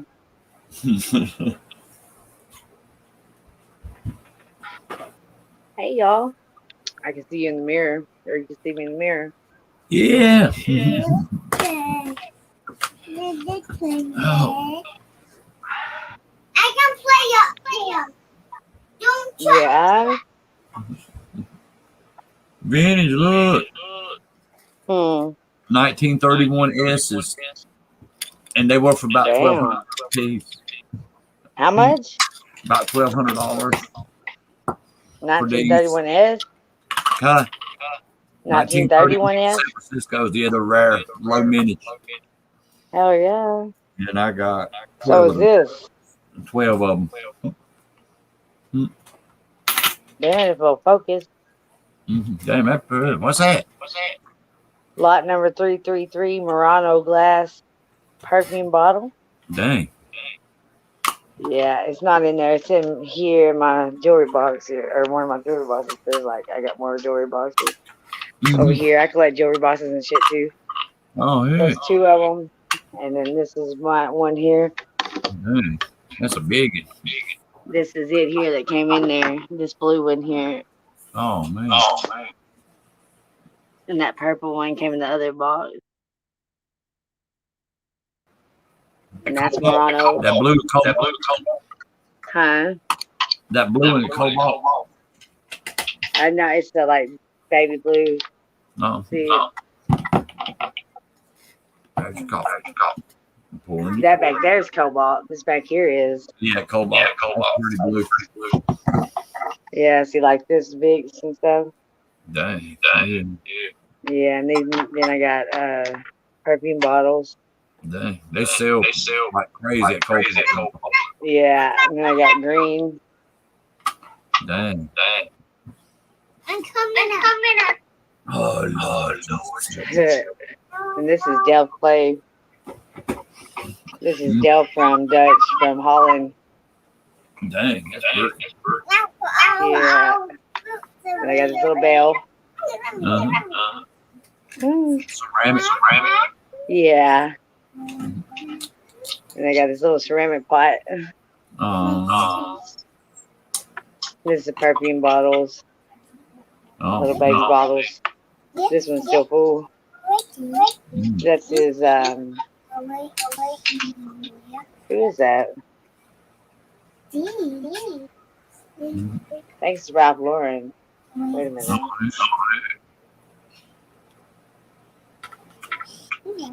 Yeah, Ralph Lauren. Dang. And this is red. Daddy's This is fixing called Red Door. Dang. That's the old red door there. I got a big red door over here. Dang. Yeah, I got all these perfume bottles and angels.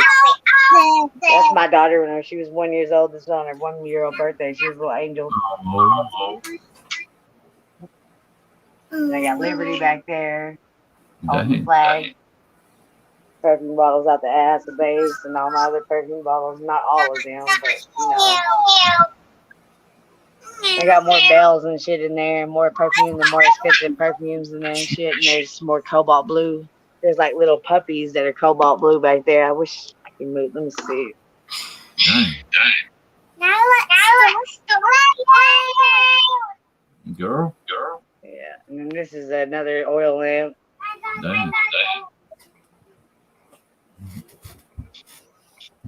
That's my best one right there. Yeah, it's blown glass on top. No. I need to get out the edge there. Definitely. I'm gonna set it on my record player for now. Oh, and this is my quail. Here, it's ceramic. Yeah. My dad used to raise quail. I used to help raise quail. So I got that Bob White.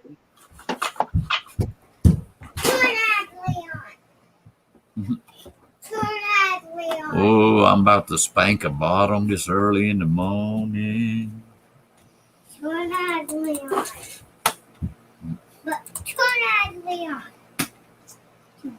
want Daddy to whoop you? No. Yeah. Got it. It's not busted. You want me to whoop you this early in the morning? I love you. Love you too. You gonna be a good girl? Yeah. You promise? On YouTube. I'm on YouTube. Oh, Minnie's done left. Hello, Vintage. Her phone must have died again. Let me turn the TV. Hold on, Daddy's looking. That's not you. Haley, didn't Daddy say wait a minute?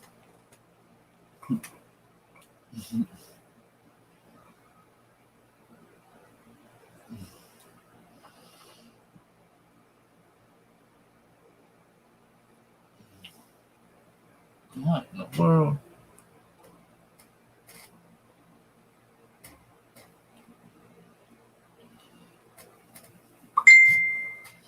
Uh-oh.